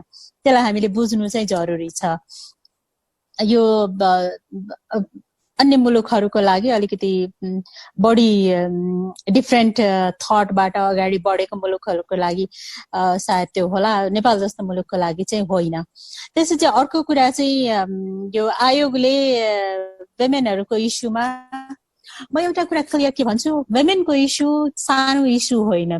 प्लिज लयरहरूले पनि के बुझिदिनु पर्यो, यो सानो इस्यु होइन। हामी सबैलाई के थाहा छ भन्दाखेरि त्यो स्वभाव नै अलिकति कस्तो किसिमको छ भन्दा नबोल्ने, आफूलाई परिआएको। यो अब यो महामारीको बेलामा पनि केसेसहरू अहिले पनि हिडन एन्ड साइलेन्ट छन् र सुसाइडमा बढी कन्भर्टेड भएको छन्। किन भएको छन् भन्दाखेरि त्यो कल्चर नै छैन। म आफै नै यो केसलाई डाइरेक्टली डिल गरिरहेको छु, आफै कल गर्ने, आफै मोनिटर गर्ने, सोसियल मिडियाबाट हुन्छ, फोनबाट हुन्छ। मैले आफै नै उहाँहरूसँग कन्ट्याक्ट बनाउने कोसिस गरिरहेको छु। मिडिया पर्सनहरूले मलाई कल गरेर इन्फर्म गर्नुहुन्छ यो केस चाहिँ प्रहरीले लिइदिएन, यसलाई भनिदिनु पर्यो। So I call directly to police, आफैले मैले कल गर्छु पुलिसलाई। गर्नु नहुने, यहाँ भनिन्छ आयुक्तहरूले केस डिल नगर्नुहोस्, यो केस डिल गर्न थाल्नु भयो भने गाह्रो हुन्छ। तर मेरो स्वभावै कस्तो छ भन्दाखेरि मेरो नोटिसमा केही कुरा आयो भने म बस्न चाहिँ सक्दिनँ। त्यसलाई देन एन्ड देयर कसरी हुन्छ एड्रेस गर्नुपर्छ, कसरी हुन्छ सपोर्ट गर्नुपर्छ। र तपाईँ हामीले सपोर्ट गरेनौँ भने र हामी चाहिँ पुरानो मोडालिटीमा टिप्पणी उठाऊ, त्यसपछि फलानुको ठाउँमा लैजाऊ, ल फोन गर्नुहोस्, ल यसो गर्नुहोस्, त्यो भन्यो भने it's not a way out. कुनै पनि वे आउट दिँदैन। त्यसकारण यस्तो इस्युजहरू सानो इस्युज होइन भनेर म यहाँहरूलाई निवेदन गर्न चाहन्छु। र violation of women right is violation of human right, यो चाहिँ हामीले बुझ्नु जरुरी छ। र सरकारी निकायमा चाहिँ हामी बुझाउन र विशेष गरेर नेपाल प्रहरीलाई डिपली चाहिँ इन्टर्नलाइज गराउनमा केही हदसम्म गाह्रो छ। प्रहरीले अहिले पनि महिलामाथि भएको हिंसा अपराध होइन भन्ने माइन्डसेटबाट बसिरहेको छ। र त्यो माइन्डसेट जबसम्म वास आउट हुँदैन तबसम्म सायद जस्टिस को पार्ट चाहिँ र ह्युमन राइट प्रोटेक्सनको पार्ट चाहिँ क्वेसनेबल हुन्छ। त्यसपछि अर्को एउटा मलाई लागेको कुरा, र मैले यसलाई चाहिँ हामीले हेर्नुपर्छ अलिक सिरियसली, मिडिया, नेपालको मिडिया चाहिँ एउटा आफैमा एउटा भाइब्रेन्ट मिडिया हो र नेपालको सिभिल सोसाइटी पनि भाइब्रेन्ट सिभिल सोसाइटी हो। यो दुईटैको कम्पोजिसन हामीले हेऱ्यौँ भने यो दुईटैलाई अहिले साइलेन्टिङ, हाउ टु कसरी, त्यो विभिन्न मेकानिजम छ। एउटा मेकानिजम के छ भन्दाखेरि मोनिटरिङ, उनीहरूलाई गभर्मेन्टको बडिजहरूले एक एकवटा लेयर क्रिएट गरेर मोनिटर गर्दैछ दुईटै निकायलाई, मिडिया एन्ड सिभिल सोसाइटी। र यो भनेको के हो भन्दाखेरि हो नेपालको सिभिल सोसाइटी कहीँ न कहीँबाट अलिकति क्वेसन मार्क चाहिँ छ नेपालको सिभिल सोसाइटी माथि। क्वेसन कहाँनिर छ भन्दाखेरि उहाँ नेपालको सिभिल सोसाइटीको पोलिटिकल अलाइनिङ जुन छ नि, एउटा पोलिटिकल अलाइनमेन्ट, त्यसमाथि क्वेसन मार्क छ एभ्री उसमा हामीले गएर हेर्ने हो भने। त्यस कारणले कतिपय अवस्थामा हामीले चाहेको कुरा, हामीले खोजेको कुरा, पिपल्सको भोइस आउन नसकेको, र त्यही अवस्था मिडियामा पनि बेला बेलामा हुन जान्छ। र थ्रेटको एउटा वान अफ मैले मेरो आफ्नो उसबाट हुनु हुँदैन, यो थ्रेटको एउटा वान अफ द रिजन चाहिँ यसरी पनि ग्रो गरेको हुन्छ र जुन मेकानिजम हामीसँग छ जस्तै ह्युमन राइट कमिसनमा यस्ता थ्रेटहरू आयो भने रिपोर्ट गरौँ भन्ने एउटा मेकानिजम छ। तर कस्तो छ भन्दाखेरि यो सरी टु सेयर दिस, तर कुनै पनि बेलामा मैले सबैभन्दा जर्नलिस्टलाई थ्रेट भयो भने उसले कसलाई फोन गर्छ भन्दाखेरि गृहमन्त्रीलाई फोन गर्छ अथवा गृहमन्त्रीको आफ्नो चौकीय सचिवलाई फोन गर्छ। त्यसको रिजन के हो भन्दाखेरि बेला बेलामा आफ्नो पावर एक्सर्साइज पनि गरिरहेको हुन्छ। सो हामीले यो मोडालिटीलाई अलिकति डिस्करेज गरेर इन्डिभिजुअल जर्नलिस्टहरू जो थ्रेटमा हुनुहुन्छ एउटा सिस्टमेटिक ह्युमन राइट कमिसनका विभिन्न अफिसहरू छन्, सिस्टमेटिकली हामी कम्प्लेन मेकानिजममा चाहिँ जाउँ सो द्याट यसले फ्युचरमा लङ टर्ममा यसले काम चाहिँ गर्छ। एउटा सिस्टम डेभलप हुन्छ, जर्नलिस्टमाथिको थ्रेट इन्भेस्टिगेट गर्ने, कम्पन्सेसनको कुरा, सोसियल इन्टिग्रेसनको कुरा, प्रोटेक्सनको कुरा, धेरै कुराहरू गएर जोडिन्छ। तर होइन, यो चाहिँ प्र्याक्टिसमा धेरै कम छ। सो यतातिर पनि हामी ध्यान दिनुपर्छ जस्तो मलाई लाग्छ। सो एनिवे मैले यो क्वेसनहरू उठेका क्वेसनहरू मैले यहाँनिर सम्बोधन गरेँ। म बिदा हुन्छु। हस्, धन्यवाद। धेरै धेरै धन्यवाद छ माननीय मोहना अन्सारीज्यूलाई।